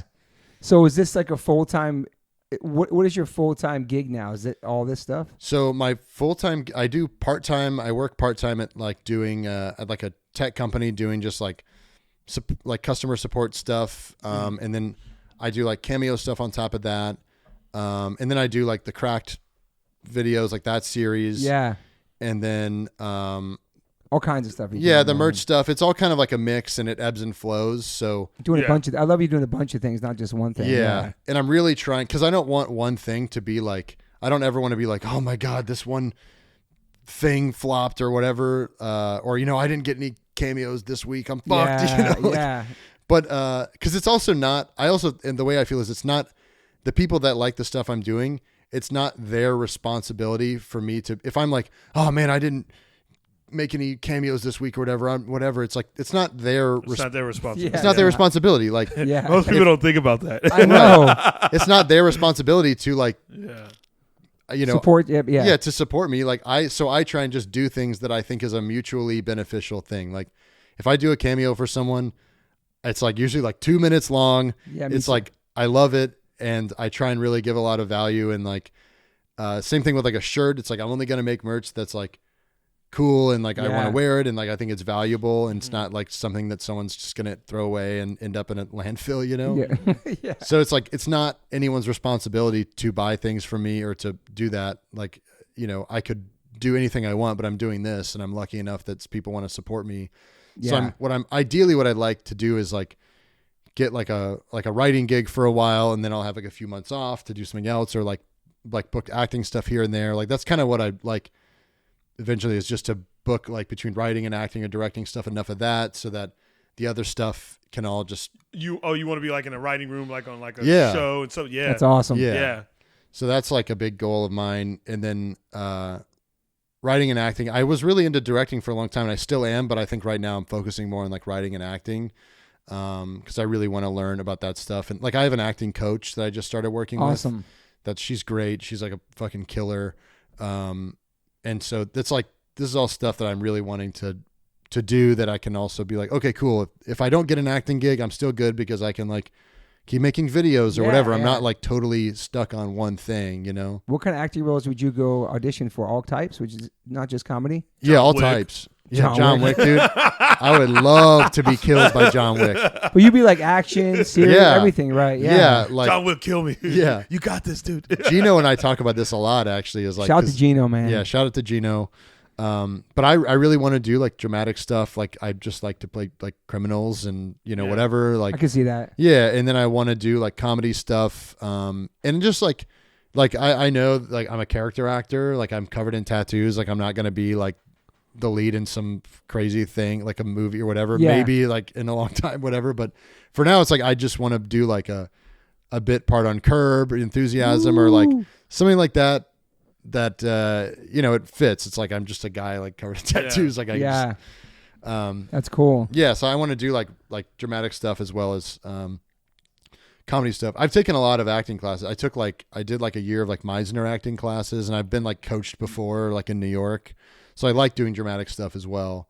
But that's what I want to do, is acting and writing. Awesome. I love this, like seeing people on the internet or just seeing people in general, you meet them for the first time and not really knowing any of their story. And now the whole background of him, the whole picture is all, you know what I'm saying? Like, I don't know. I just have a whole different perspective on you now too. Worse perspective. And and you're a lot chiller than I thought you were going to be. Really? Maybe, I don't know why. He's just super Felt chill. it. Yeah. I knew it. And then two things. Your merch is dope as a comedian too. You really killed the yeah. merch game. Yeah. And something about you. Oh yeah, Cameo. I think that you would kill. I think you would kill Cameo, man.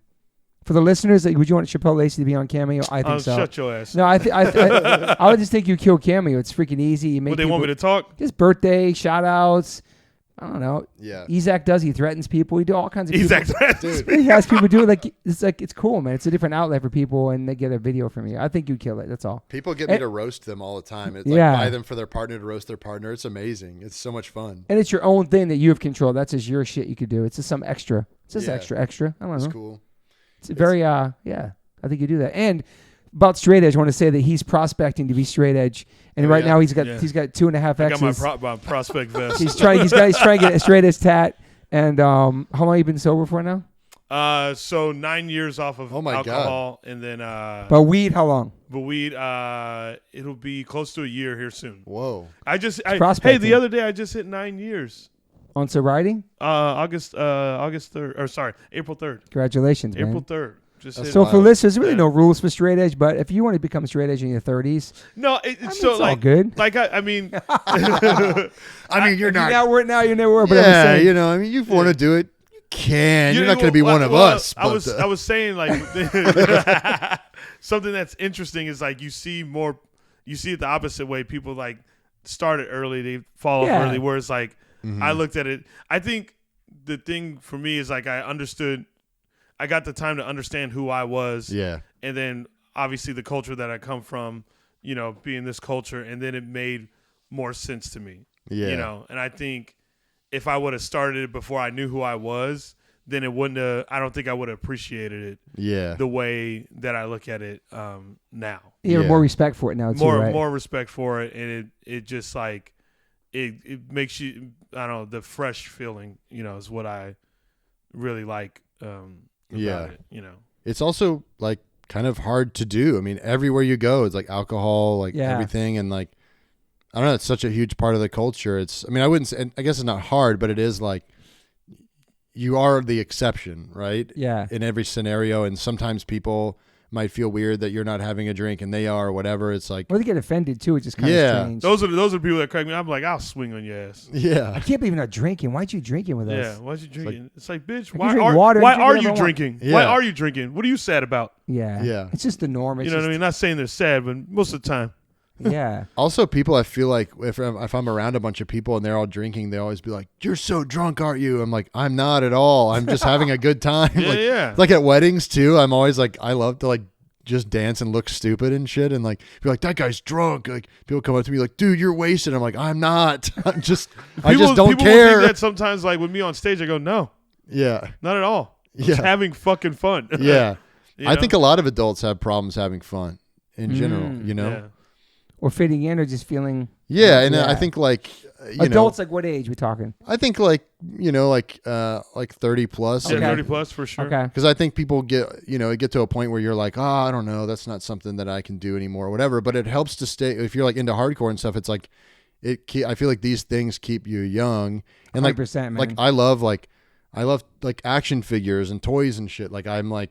We're big kids, man. Yeah, dude. Yeah, And we're it's big like, kids, I love doing it. Like I love the same things that I was as a kid. There's no point to like stop, It's true. It makes me happy. It's fun. And like, I don't know. It's great. No, there's people going to Yeah, it's Star like- Wars conventions in their 50s and stuff like that, stuff they grew up on. Dude, I see people sometimes in the park near me and they're like LARPing and like they have like these swords and stuff. I was like, those people are having a blast. Having a Yeah, blast. man. That's amazing. Like they're out here, no one's drinking or anything. They're just out here playing with swords, and like that's amazing. Like, And it's that the thing is there's a special moment right there where they're not thinking about anything that they've gone through or any type of trauma or whatever. It's all strictly into what the fuck they're doing right there at that fucking moment. yeah. That's what's like cool about that. Like it's such like I don't want to say escape, but it's just this thing that like you can have to where you feel the most pure. Yeah. You know, dude. Yeah, I think like it's just so much shit in life like tries to like just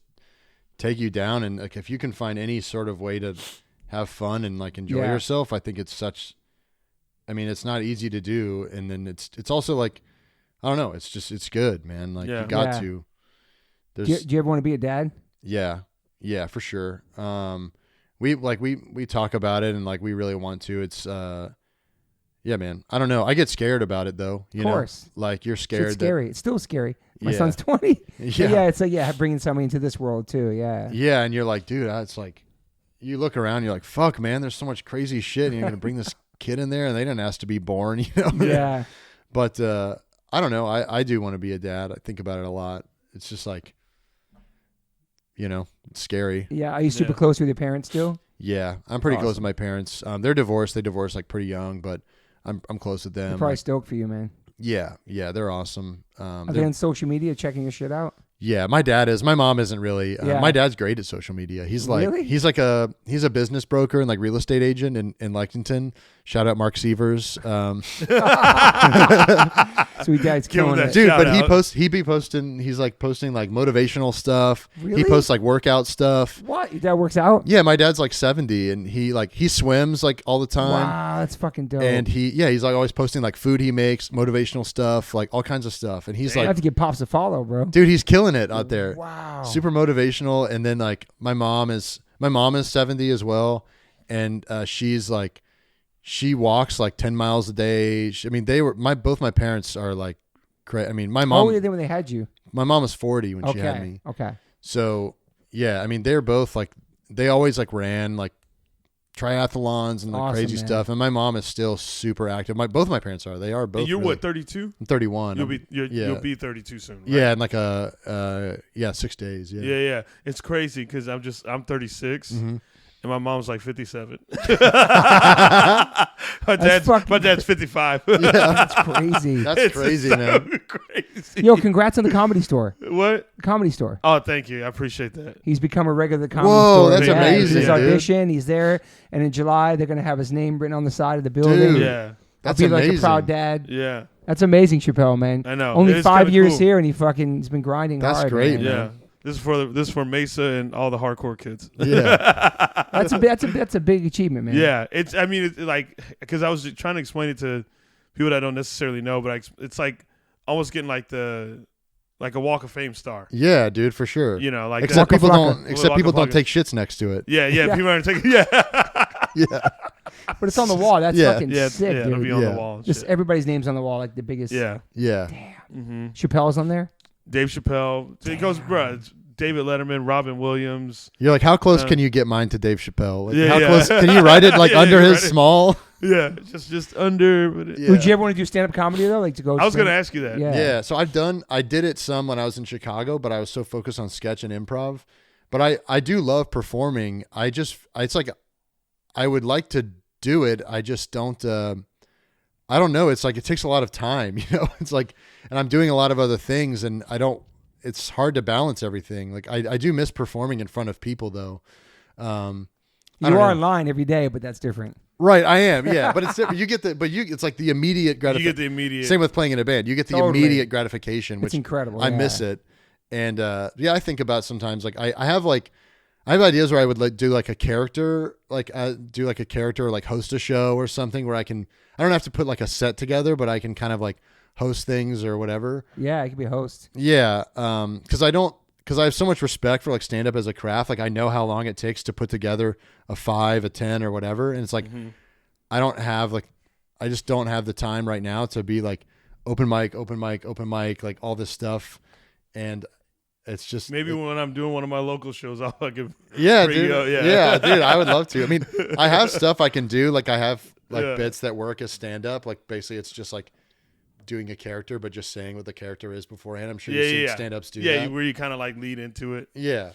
So, So- you set the people up for it. Yeah. What about more music? I saw your band did a reunion. Yeah, we did a reunion show. How'd that go? It was great, man. It was so much fun. I had to Do learn. people trip on you now when you go back home, or that from seeing all the stuff's going on? Or no? I think like, sometimes people like want to take pictures and stuff. And just randomly around where you go, people recognize Dude. you. Oh, wait, Knock Loose is from Kentucky, Kentucky. yeah. I know. They were kind of after my band big, bro, in yeah. Kentucky. Where specifically are they from? They're from Lexington? Louisville. Louisville. Yeah. That's where yeah. Crazy Fest was. Yeah. Got you.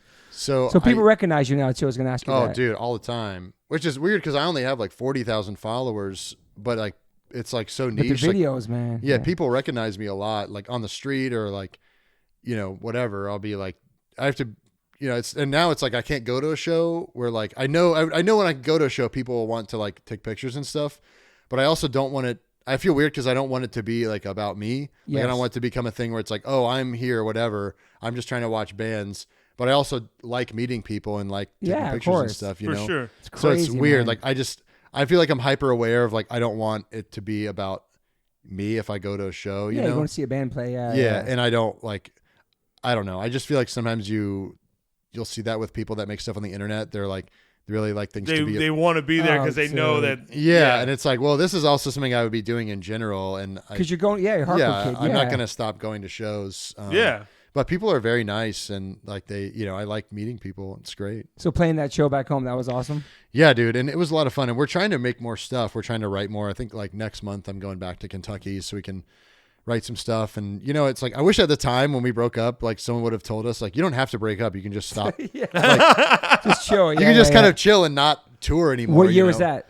2013 is when we stopped like doing stuff. It was You like guys could have just took a Yeah, break. because you Yeah. guys after the Go record, how long was that break? We just 8 years not making music, but we It played is. shows. But we just Oh, didn't you have did? making Oh, albums. Yeah, okay. yeah, I thought yeah. I got it. Okay. We toured, but it wasn't like, yeah. Oh, okay. We just kept. Yeah, we're taking a break for a while. You guys could have just did that. And Yeah. I never did with like the big goal I wanted to do with my band, like hardcore is I wanted to put out 2 full lengths and I wanted to do Europe and Japan. We did 1 full length and we never did Europe and Japan, but like that's like always a thing I wanted to do. So I'm still like, do it. yeah, I'm like maybe there's a way now where I could like do some kind of character that would like tour or something, I could still do the same thing like related to hardcore. Putting that energy out there. Yeah. You miss playing shows? Yeah, dude. It's great. It's Such so much a fun. crazy high. It's such a different. Yeah. I think sometimes I think about I'd like to sing in a band because I don't have to own any gear. I could see that too. Yeah. Damn. I think about it. But I don't know. I feel like you could do so. I feel like You play guitar in the band? I played bass. Okay. Yeah, but it's like I don't really own any gear now, so it's always kind of a thing. I have to go find stuff, and I have a bass, but I have to like learn how to play it every time I have a show again. Like, all right, I got a show coming up. I got to spend the next 2 months like doing this. Yeah. Fuck. That's why it's like maybe I'll just sing in a band. As a It's like, singer, yeah. I can just write stuff and show up and like have a good time. And I think you'd be good. I think you'd be cool frontman, man. yeah, I thought, I've seen your moves. Yeah. yeah. That'd be cool. Yeah, it's also like I would like to do it and be funny and like Yeah. be entertaining, because like my favorite frontmen are like entertaining, like on stage, like Justice, like Trapped Under Ice, is, Right. like, one of my favorite because he's entertaining on stage, and then like I don't know, I think that there is an aspect of theater to it. Totally. Whether or not people like think that or not, like I feel like some people are like you're not performing, you're just playing a show, whatever. But you're on a stage, you're performing, people are looking at you. That was the thing you said was interesting. You were interested to see with me performing in a band. Totally. Was that, my in-between banter. Yeah. But also seeing you do comedy, then seeing you sing, That's what I'm sing in a saying. band. Yeah. I love it. I like Huge that. I like difference. the dynamic of it. It's Yeah. It's so different. So different. You get, Yeah. Which one you get more nervous, or either get nervous either one at all? Or no. You know what? We don't get nervous as a band because with comedy, like if no one's moving with a band, like we'll just play. Yeah. And we're having fun ourselves, and we practice pretty fucking hard. They do. And What's the band? we're called Mad Peaceful. We've only been sick. around for like They're cool. like a year or some change or whatever. But with comedy, like when no one's laughing, you're like, this is the only trick I have. You're like, dude, Yeah. I wrote this shit. I'm up Yeah. here. I'm I'm like, looking for like balls to juggle or something. Just I've got everything. Just This is all I've got right now, and I have like 5 more minutes of this. Yeah, that's It's rough. terrible. Dude, there's times where I'm going out there, and I've looked at it, I go, God damn, I got how much left? Mm-hmm. Fuck. So do you get nervous talking in between songs? No, Okay. that's not, no. Yeah. No, not like, because I don't have to make them laugh, True. Yeah. you know? Like, But his whole band is all comedians. Really? Yeah. yeah, well, 3 of us are. Yeah.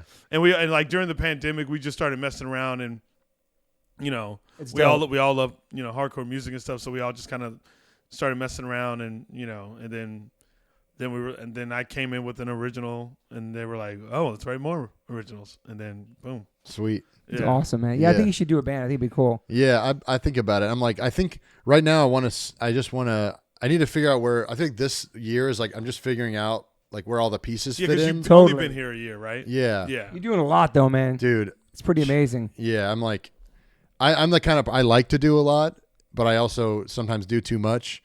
But When do you chill? when do I chill? That's a good question. I don't On know. the weekend? Yeah, I think it's kind of hard because I love, like, I used to do this stuff to chill, and now this is Yeah. what I do. So Do you give yourself a day off? yeah, I think I do. Yeah. It's harder now because it's like I have to be more deliberate about it because cameos can come in anytime or videos can be made anytime or whatever. So yeah, I think like in the evenings, like my wife and I will chill. We'll watch like reality TV or something. You shut your phone off? Yeah, I'll put it in another room. Yeah. Sometimes like I think especially in a day That's that I have a good. video come out, it's like all day I'm like looking at stuff and responding to things. Are you reading comments? Are you doing all that Yeah, stuff? I am, and I'm responding to I'm not responding to all of them, but a lot. Even negative ones? Sometimes if I can come up with a funny joke, like I will, like I'll respond, and then it's like because then if they respond back, it's like well whatever. It's like more engagement to it. Like My favorite is when they always go, "Oh no, I was just joking. I'm sorry." yeah. Oh my God, you wrote back. I'm a fan. I'm like, "Bitch, why you write that?" Yeah, and then it's like you can just turn it into a joke. So that shit don't bother you, anything like that? Negative comments? Or I mean, it. I wouldn't lie. I would be lying if I said it doesn't bother me sometimes, but at the same time, it's like whatever it is going to be. I've done it was a million things. Like you put out an course. album, there's people that are gonna be like, "This is the worst H2O album. This is the Yeah. best H2O album. This is like whatever." Yeah. Totally. It is what it is. It's all part of it, and Yeah, it's it comes all with like the territory. yeah, and it is like it kind of is what it is. So I think I'm in a much better spot about letting it bother me or not now than I would have been before. Now I'm kind of like, well, I'm a little bit older. Like I just think it is what it is. Yeah, it's part of the game, and it's part of being on there. It's part of yeah. social media is a big part of just promoting anything you're doing. Yeah. Also, someone comments on your thing, it's like helps it, right? Like if they don't like it, they still comment on it or they Still share says it. some shit. It's a good point, actually. Dude, people will like share shit on Twitter and they'll be like, "This fucking guy sucks," and it's like a quote tweet. I'm like, I guess thanks for sharing it to your 1,000 followers. Yeah. So true. Yeah, like What about your DMs? You check your DMs? it depends. Like sometimes you'll get like actually I do. It depends on what it is. Like I will check what people say. Like I'll just if it's someone's making like a joke or whatever, responding to something, and it's like maybe some people send me memes or something like that. I'll like respond, or if they tag me on something, I'll share that. Yeah. And if it depends on what it is, like I don't answer everything, and sometimes people just send you like crazy shit. Yeah. And so Totally. you just got to be like, because then there's like the messages, and then there's like the requests, and then there's the other one, and that's like, it's fucking, it's a dark shit in there, dude. It's like the other one is like the one where you have to like yeah. the bottom one, and you're like, what the hell? You hit those like hidden. Yeah, it's hidden like- one. Yeah. Yeah. Yeah, And you you're click like, on that, and you're whoa. like, it'll be like, it's just like someone being like, hey, and you're like, what the fuck? Or it's That's like, all they say. dude, and it's just like a picture, and you can't see it, and it's like you have to accept to see this picture. I'm like, I'm not gonna accept Yeah. Oh, anything. Nope. man. I never. Yep. I'm not doing Never. that, dude. I was like, if someone could email me if they want to bad enough, like, That's Yeah. true. yeah, Well, so there's 3 different tiers that you can pick, right? yeah, Damn. yeah. But I like talking to people every now and then, and especially if someone like shares something or like they're wearing a piece of merch or whatever, I like to share. And, Yeah, like, if someone's Yeah. always Make a cool, joke yeah, or I'll whatever. always write, people that are showing love. It's like, yeah, yeah. exactly. If you're gonna, go that far to show love, then I'll fucking yeah. Well, it's cool, like how you, just everything where you're at now, and just using the social media and all that, and just how it's changed your life in real life. Yeah, dude. It's People approaching you, and now you have all that stuff you're doing. It's awesome, man. I'm super grateful, man, especially as like someone that's been trying to make stuff on the internet and make stuff creatively for a long time. It's like the first thing I ever directed or made or acted in was in like 2014. And it's like, Wow. now it's like, okay, cool, things are finally starting to work. But you're also but that's your story, and that's a story that inspires all. It's like that, traditional, just don't stop. Yeah, you know 100%. What I mean, like because like there's probably kids out there that see you and want to do that too, and they're just like, oh, he never stopped, especially when they find out. Like, one of my favorites is Bill Burr, and Bill Burr didn't film his first special until he was 15 years into his career. That's amazing. He man. also even at 36, he was still sleeping on a futon. You know what I mean? Like, and I think he popped a little later, like maybe in his 40s or whatever, but he just never stopped. And meanwhile, he just kept getting good. Even he was like silently working on his craft. Yeah, just becoming one of the best. Yeah, that's sick. The Bosstones too. The Bosstones didn't blow up till like after 20 years. My God. Oh shit. Yeah, man. For that album. Wow. Yeah, man. That Clueless thing didn't pop them? No, man. Oh shit. No, it's crazy. But I liked him from that. Like the radio song, Impression That I Get. Yeah, that was like way later. You just got to keep doing it. Yeah, I'm excited to see what happens for you, man. Thanks, man. It's really nice having you, meeting you, and hearing your backstory, and like. Yeah. Because just on the internet, you think, oh, it's just a hardcore kid doing these funny videos, but it's like it's way more than that. Like, you've been grinding, man. Thanks, man. It's really awesome. And now starts the hour-and-a-half interview where I interview you guys. We're gonna start. We could do a part 2 interview. We'll do another. We'll do another couple hours right now. Yeah, dude, that'd be so awesome to have you on. We did that before with Ephraim from Death by Stereo. Came on, interviewed me and Derek after we interviewed he did? him. Yeah, man. I think I had a few questions for you and Derek. Yeah. Yeah, I think I had you guys were like, let me ask you guys something. Yeah. Any questions for us, man? Yeah. So what's it like to play one of those big fests in Europe?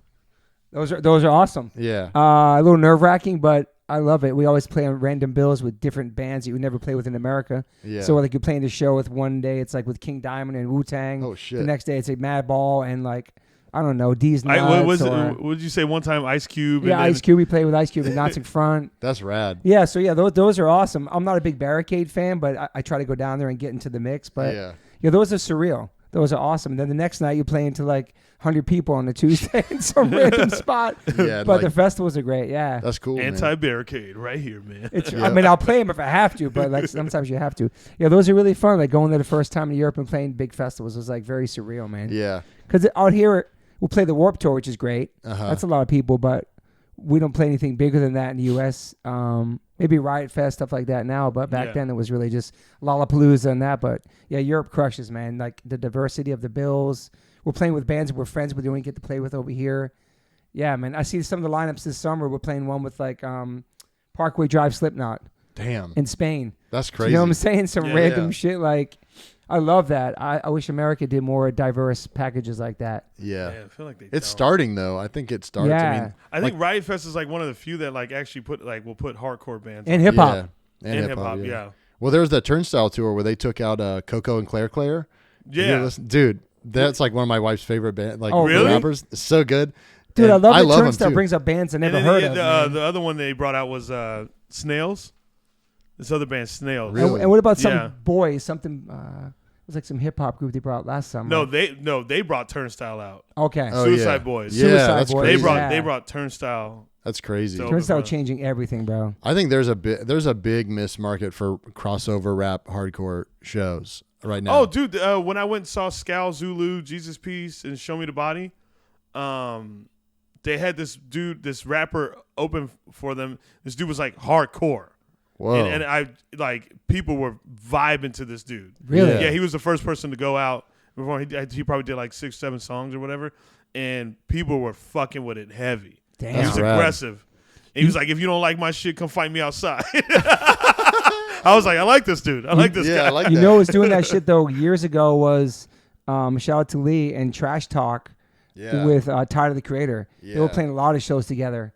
Actually, Wu-Tang and Rage Against the Machine. Yeah, back then for sure, but moving now this generation. This generation. Wu-Tang Rage is fucking crazy, man. Crazy. I mean, fuck, that was a sick tour. Public Enemy, Anthrax. Yep. But yeah, and I love that. There's always like Ice-T too, like freaking what's Body that? Count? Yeah, Body Count. Yeah. I remember Body Count, dude. You ever met Ice-T? I feel like you. Yeah, I got a picture with him on the Warped Tour. Yeah, he was on the Warped Tour. Yeah. With Body Count or as Ice-T? Oh, damn. Yeah, Warped Tour had it with Eminem. They had Yeah. a bunch of diversity. Limp Bizkit. Damn. They did. There was Alien Ant Farm. There was so many bands on that tour. Damn. And a lot of the bands that kind of didn't fit were the ones that blew up. That as soon as that tour was over, they blew up that year. You know what I mean? They were like on the verge. Sum 41 playing on a flatbed truck with a hit song on the radio. And then as soon as that tour was done, boom. Like, yeah, man. That's crazy how that crazy. shit happens. Sugar Ray playing on a flatbed truck. I remember dude. Eminem getting booed, Slim Shady. And then What the fuck? He left that tour. I was like, fuck all y'all. Huge. Yeah. I love that, dude. Yeah. I remember sick of it all. Took out Korn. I went to one of those shows.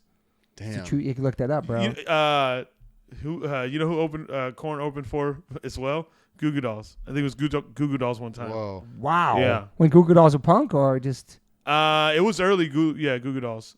so before like all the Iris and all that shit. Yeah, but I think it was before You like a music historian too, like a nerd about music. I don't know. I don't know that I'm like a historian, but I feel like I'm saying that, but I feel like I probably know a lot. Like, like I don't like seek it out, but I think just from like, I don't know. I guess I do seek. I will like go on Wikipedia and read stuff and just see what's up. Yeah, you do. Yeah. I love seeing like I don't know, something about like seeing like you were saying, you have like a picture with Ice-T or whatever. Yeah. It's like that type of shit. I think is so cool because it's like just the mixing of worlds. Yeah. That's like actually a big thing about what I want to do as far as like writing and acting and stuff is like mix like hardcore with like other type of things and like just get people together that maybe because you like, could really cross it over when you really think. Yeah. It's like I always say it like this. I feel like this Black Flag Damage and NWA's Straight Outta Compton. Yeah. I feel like it's like that energy is like Wow. right there. Yeah.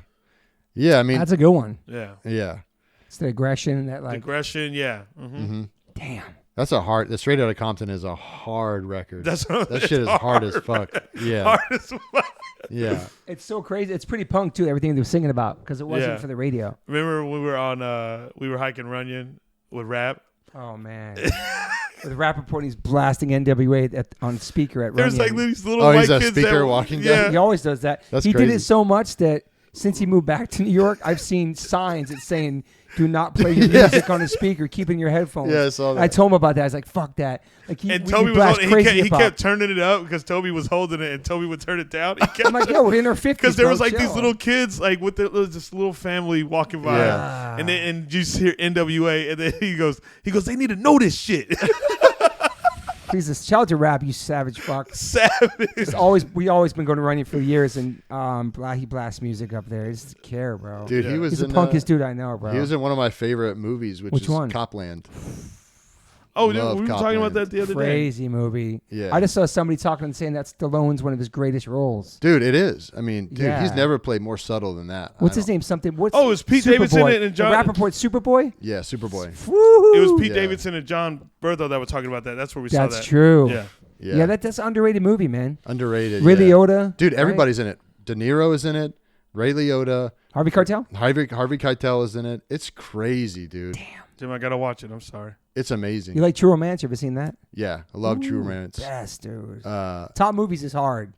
Top movies is really hard. I guess I have movies Not that for are me. like that are rewatchable that I watch all the time. Like I rewatch The Matrix a lot. That's kind of Ooh, like my that's a good that's like rewatch. my feel good movie. Damn. You know? I might have And seen then- that once, man. I gotta get back into it. Yeah. It's cool. Fishburne is in the new. Is always in there. Yeah. It's cool. My rewatch movies are like the flights or whenever I take flights, long flights. Oh, of course. Those are my Yeah. like rewatch movies that I can fucking. Marley and Me. Nah, Every time I take a flight, I'm Angus, watching dog. Marley and Me. That shit's so emo. Angus. Okay, what's your top 5 movies, real quick? Angus. Okay. Tombstone. Tombstone's so Ooh. good. I'm a big Tombstone geek.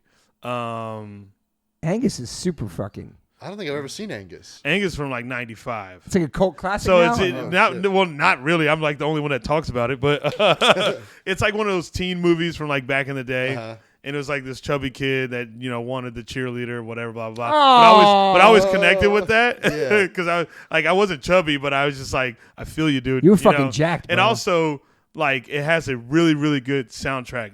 Cool. Like Weezer's first time being in a movie or like song being in a movie. That's I think the first time I heard Weezer.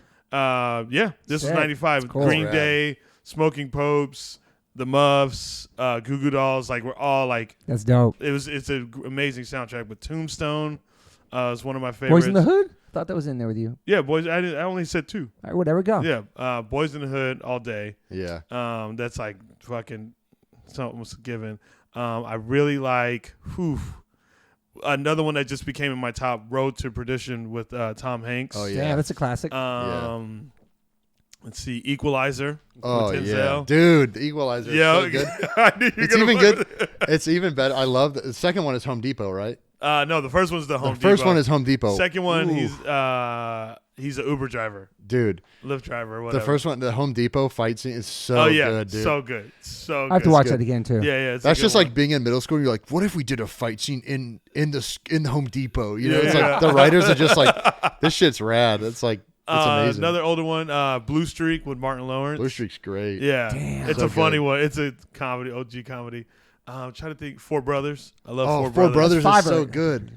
Yeah, Four Brothers. That's in my top. I watch Four Brothers so much. It's so good. Marky So Mark good. he kills he it in that shit. kills it. He kills He's a it great in it. actor, man. Dude, he's Yeah, great. he He's really dope. is. You got to give him He'll credit. get Yeah. the props enough. That's your Yeah. 5? Yeah, Okay, I got mine ready. there's probably more, but I just True Romance, Goodfellas, Something Wild, Whoa, I never heard that.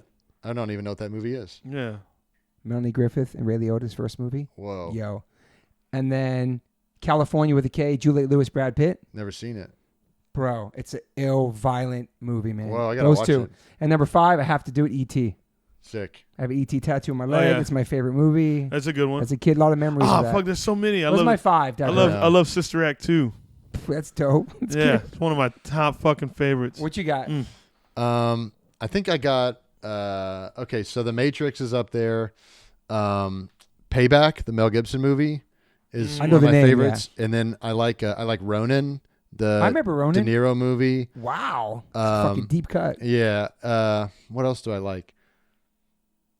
I don't know, man. I watch so many movies. 3. It's 3. What else? do I Ronin, got? fucking random. That's so crazy. Yeah, Ronin is great. It's like before. I don't think there would be like Jason Bourne movies without Ronin. Oh, okay. But man, I don't know. That's 3 right there. No, It's what are some other 3. action joints? I like. No Bruce Willis joints? Oh, dude, yeah, like Die Hard would be in there for sure. It's like I forget about I thought stuff you like were that. gonna put Heat in there. Oh, dude, Heat is gonna. Be, Heat's great yeah, too, Heat's though. great. I like Heat, and then I like the Heat ripoff. That's like all the good things about Heat except twice, which is Den of Thieves. I've Oh, been dude, to- is that Den what of 50? Thieves. 50's in there? Yeah. Dude. Ooh. Oh I my love God. Gerard Heat. Butler? Gerard Butler. Oh, Dude, Yeah. 50 is in that movie is untouchable. He's Yeah. so fucking good. He's Yeah. cold as ice. Gerard Butler is off the Off the Off the chain, chain. dude. He is insane in that movie, I love him in that fucking movie. dude. And yeah, that movie's wild. It's just like they took Heat and they're like, we're gonna do all that shit twice. Yeah. You must love Homeboy. He's like a balder dude. He's jacked. He's English. Jason Statham? Oh, He's I'm a all the Statham. action. He's hard. I watch any Statham, dude. I watched the new Statham movie that came out. It's not very good, but I was like 15 minutes early, sitting in the theater by myself. There's like an older couple like shimmied in like behind me right as it was starting. Gosh, just But I was like first one there. I was like, I gotta see this shit. yeah. But I love He's Statham, dope. dude. He's a great action dude, man. Yeah, he's great. He was like Transporter and stuff. Could he be that, like or maybe- he was like the next generation Bruce Willis, you could say, in Yeah. a sense? Yeah, because yeah. He just doesn't have the comedy that Bruce Willis had, man. Bruce Willis was funny, man. And Because Jason's like, a lot more serious. Also the Bourne movies, all that shit. yeah, You I like. love the Bourne movie. I had read the books too. I love the Bourne books. So he give you some action, some crazy Oh, action. the town. shit. I love the town. Town is great. Yeah. Shout out to Slane. That is, Yeah. that's tough. I can't give you a top 5. I'm thinking about all my favorites right Yeah. now, and it's tough. Yeah, I try to put mine in there, but there's Life is Beautiful too, a true story. That's a great one too. But I'm going to text you the other ones I said today. Yeah. You love those. California and the other one, Something Wild. But Ray Liotta, man. Ronin. Fuck. Ronan's another Yeah. one too. Ronin, yeah. Rest in peace, Ray Liotta, man. Damn. Yeah. Yeah. bro. R.I.P. Fuck. Legend, bro. Yeah, man. But True Romance, whatever, top. He saw it for the first time. Did you like it? I never say. I refuse to watch it because you love it so much. You're a hater, bro. I know. I am. We're going to have to watch it, though. Nah. Dude, it's dude, James Gandolfini's first movie, bro. Dude, that's crazy. Dennis Hopper's passed away. I'm Mad people from the movie's gone now, I'm yeah. a big Sopranos fan. My wife and I are like major into Sopranos. Incredible. I think I listened to the Dre Mateo episode a long time ago too. She's sick. Yeah. Dude, I went to her house for Halloween, and she told me the vibe was Sopranos because she was going to be Andrea. So I dressed up like who did I dress up? Uncle Junior? Yeah, I dressed up as Junior. Yeah. And then my boy never seen it, and he dressed like the owner of the restaurant. Yeah, Tim the Morehouse chef, did. yeah. Oh, And we yeah. pulled up, we killed it, and when we got there, it was just us dressed as Sopranos, and she was dressed up, and there was people from the show that was tripped out, bro. That's She's the crazy, best. man. She's one of the realest Yeah. New York fucking people I know. Shout out to Dre. She's awesome. It's Dude. such a great show. I rewatched it. We did it in the pandemic, my whole family. Yeah, Really? the whole thing over again. Yeah, That's crazy. it's like 5 seasons or something. Dude, my wife watched through, and then when we got to the episode where she, spoiler alert for the old show, like when she gets it, Yeah. and she was like, no, it's my favorite character. I know, man. Yeah. Oh, she dies? Yeah, bro. Damn. She's so good in there. She kills it, dude. Yeah, she's great.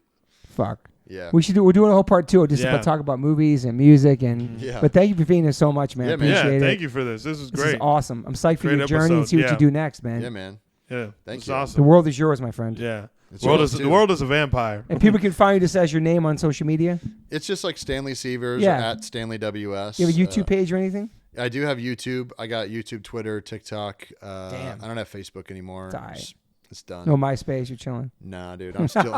I'm not at MySpace no more. I'm psyched to get my dish, my Yeah. dash. Yeah. So Message good, man. boards. It's in my car. I gotta. I'll get come it get for it. you. Yeah. All right, brother. Thank you for being All right. here. Thanks, Yeah. everybody. Morning, Stanley. We're back in the podcast. How are you? I'm good, man. How are you? Good. It's been a minute. I've been telling all my guests because I bank all my episodes so far in advance, so it's like a lot of time goes by. So I want to jump back on the call with you because we talked about this on this episode, about potentially becoming a parent one day, being a dad, all that, and congratulations, you're a dad. I am a dad now.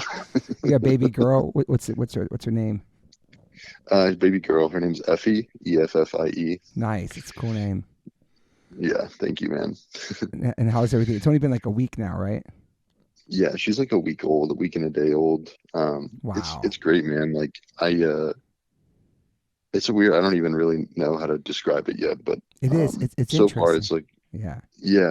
I felt like I was going to change completely as a person, but like I do feel like I'm changed, but I'm still me. Except I just like every minute I spend with her, I feel like I love her more. Yeah, bro. And it's like even though they're just like a little baked potato, basically, but they're this young, they're crazy. Yeah, it's crazy because I don't know how it feels for you, but I remember becoming a dad. And, the first couple months, it's all about my wife. It's all about she's breastfeeding, and it's like I almost feel like, okay, what is my part? Like, what is my job? Like, when am I become the dad? Because obviously I'm changing diapers and holding my son and whatever, but like it's all about my wife at the first couple months. And so you want to have that the instant connection, which you obviously do, because when you're there and your wife's giving birth, it's insane, dude, right? It's just like, it's emotional roller coaster. Yeah, dude. And it's like, now I look at Megan like completely differently. Like, I feel like I bow down to her. It's like, you were a warrior, bro. Like, seeing what she did, I'm like, that's insane. Yeah, because all of a sudden it goes from your wife or your girlfriend, and her maternal instincts kick in like over 24 hours, and then you see her become a mom. It's fucking crazy, dude. I know, like her natural like mother instincts just sort of came out, and it's like amazing to watch. And like, it's just great. She went through a crazy labor, and like, how long was the labor?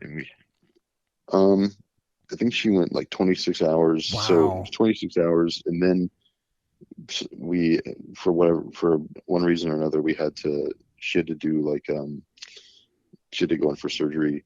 So, but it all ended up good. Like, we got like the baby, and so she kind of did both. She did like a natural and ended up having to do like another, like an intervention. But was it epidural involved?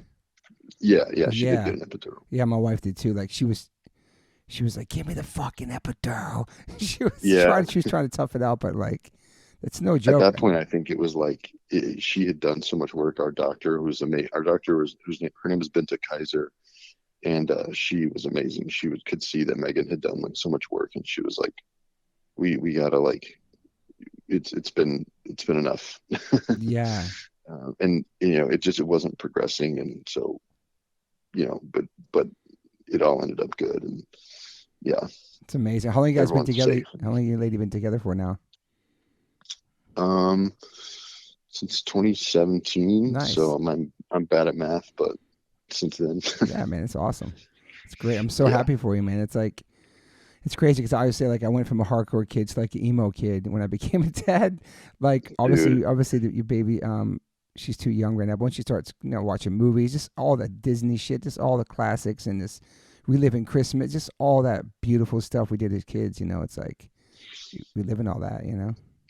Yeah, I know, man. It's weird because I remember, like, when we talked about it on the pod, like at that time when you asked me that question originally, Megan was pregnant. We just didn't know yet. It's crazy, So dude.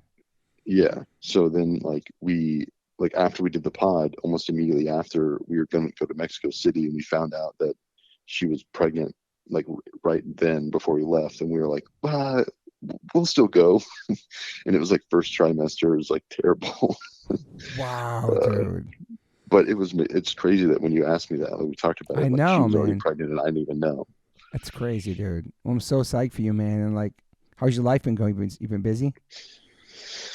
Yeah, I mean, I think I kind of like was trying to finish up a lot of projects that I had going on, like, before the baby came, and so now Yeah. I'm just trying to focus on supporting Megan and just figuring out what life looks like now. Mm-hmm.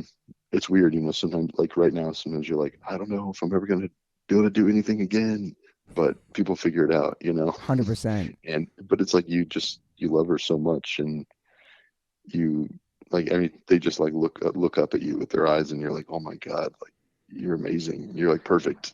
It's crazy. I mean, it's hard to explain that you are a parent. Like when people try to relate to you, if you know what I mean. Like they're like, oh, I have dogs. I love dogs. And no. This is like you made this out of freaking love with your lady. It's just crazy, and it's like, I know. And people always like, I want to be prepared. I want to be financially stable. I want to have this much money saved up. I want to plan it out. But like, you just got to do it, and then everything works, man. Because you're a team. You have a partner, and you made this. You made this beautiful human, and it's like, you figure it out. It's like you can't try to strategize or plan everything out completely to the T. Like, I'm gonna have this baby in this month, and this.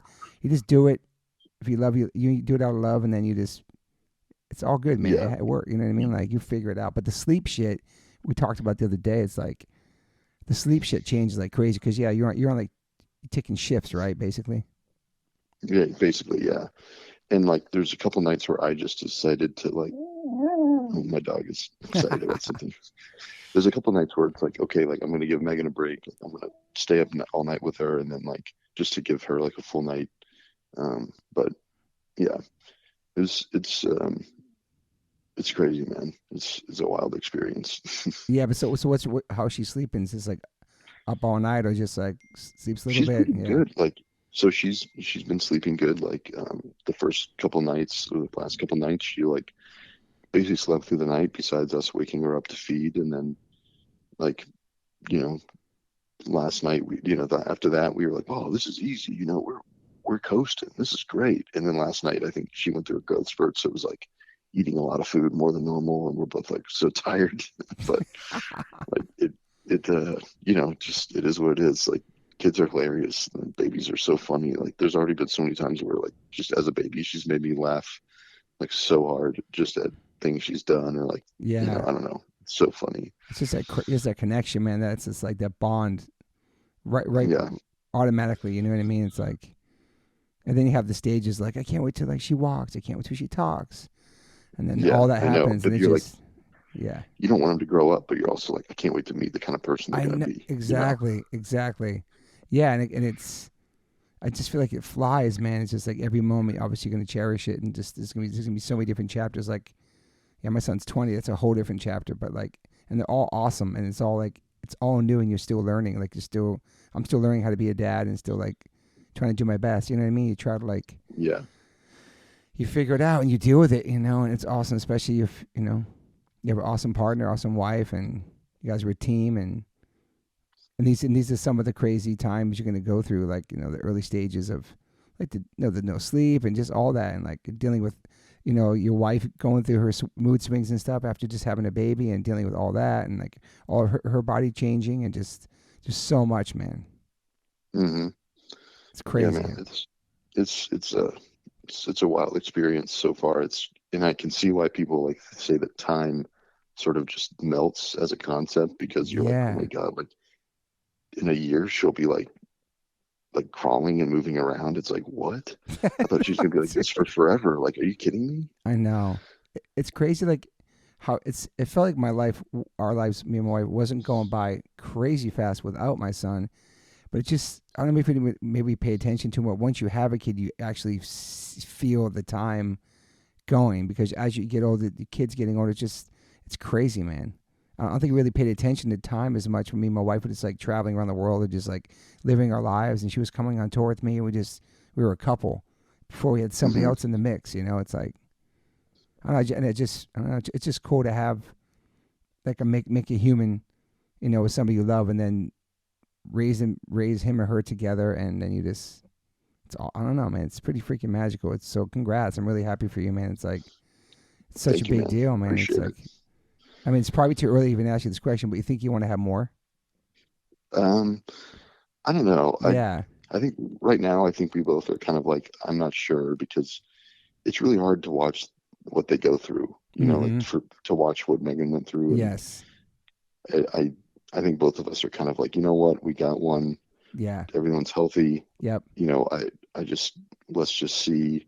I'm not like, I don't know. I think we're both just kind of like grateful to be where we're at. And 100%.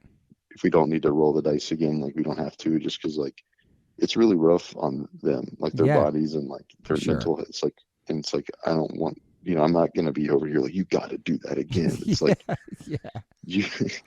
I don't know, dude. It's like I'm like glad you did it in the first place, because this was insane. Yeah, same with my wife too. Like we talked about, like like one and done.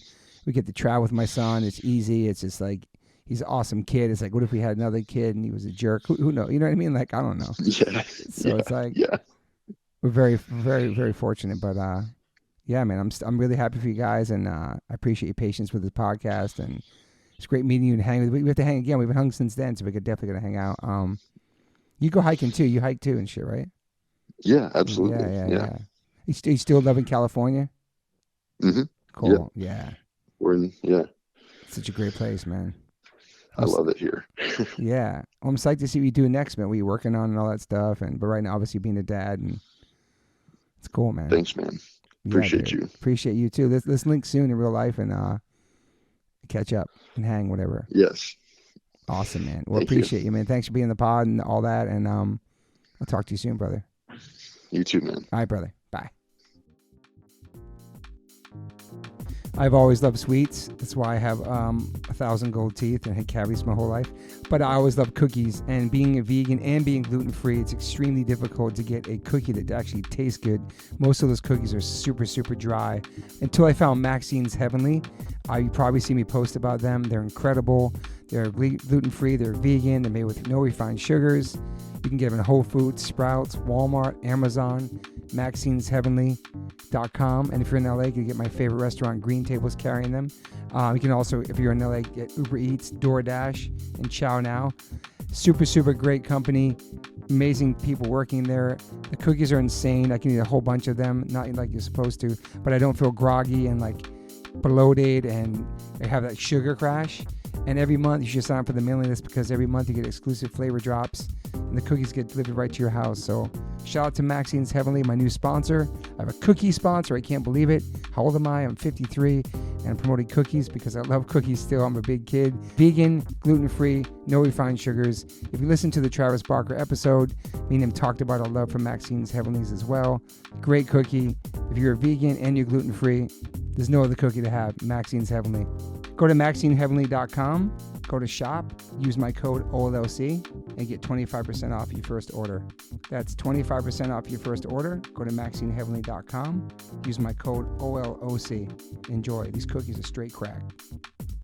I always ask my guests if they have any regrets. I personally don't have any regrets. Even when it comes to my tattoos, I have the silliest tattoos. Even my ET on my leg, it's still a childhood memory for me, and I love it. I've had tattoos on top of tattoos, strictly because I wanted more tattoos. I started getting tattoos when I was 18. I'm 52 now and I can't stop. I've had laser treatment before on something on my arm. It's 4 tattoos on top of each other. And that experience at that place was pretty fast. It was pretty cold. It was in and out, swiped a credit card. Don't really tell me much, didn't give me much details of anything was going to happen. So I never went back. So as of most recently, I'm so lucky enough to have had 2 sessions at Removery Tattoo Removal. My tattoo on my arm that looks like a big black blob is now super light. I've had 2 sessions. I have a long road ahead of me. None of this stuff happens overnight. You cannot take a tattoo up in one sitting. You have to be patient. And it's painful. They ice you up. It's super fast. To me, it felt like a bunch of rubber bands. But what's more painful than that is looking at something on your body that you think you're stuck with for the rest of your life. That sucks. But now for me, I'm really happy I started this journey. I'm slowly going to get this tattoo removed. I never thought in a million years I have any kind of real estate on my arm. I don't even know what I want, but it's exciting. I'm so honored to announce that One Life, One Chance podcast is now with Removery. I have a code. Use TobyH20 and get $100 off your first session. Call 866-934-4570 or go to removery.com. One of the most experienced tattoo removal companies in the world. Over 600,000 removal treatments done, 100 locations, US, Canada, and Australia. State-of-the-art Pico-Way laser technology, cryo-technology to reduce any discomfort. This is so exciting for me because all I do in these podcasts is talk about tattoos. From day one, if you've been listening to this podcast, talk about tattoos, talk about getting removed, talk about getting covered up. So this is such a perfect fit for me. Once again, go to removery.com or call 866-934-4570. Use my code TobyH20 and get $100 off. These guys are located everywhere. Try it out.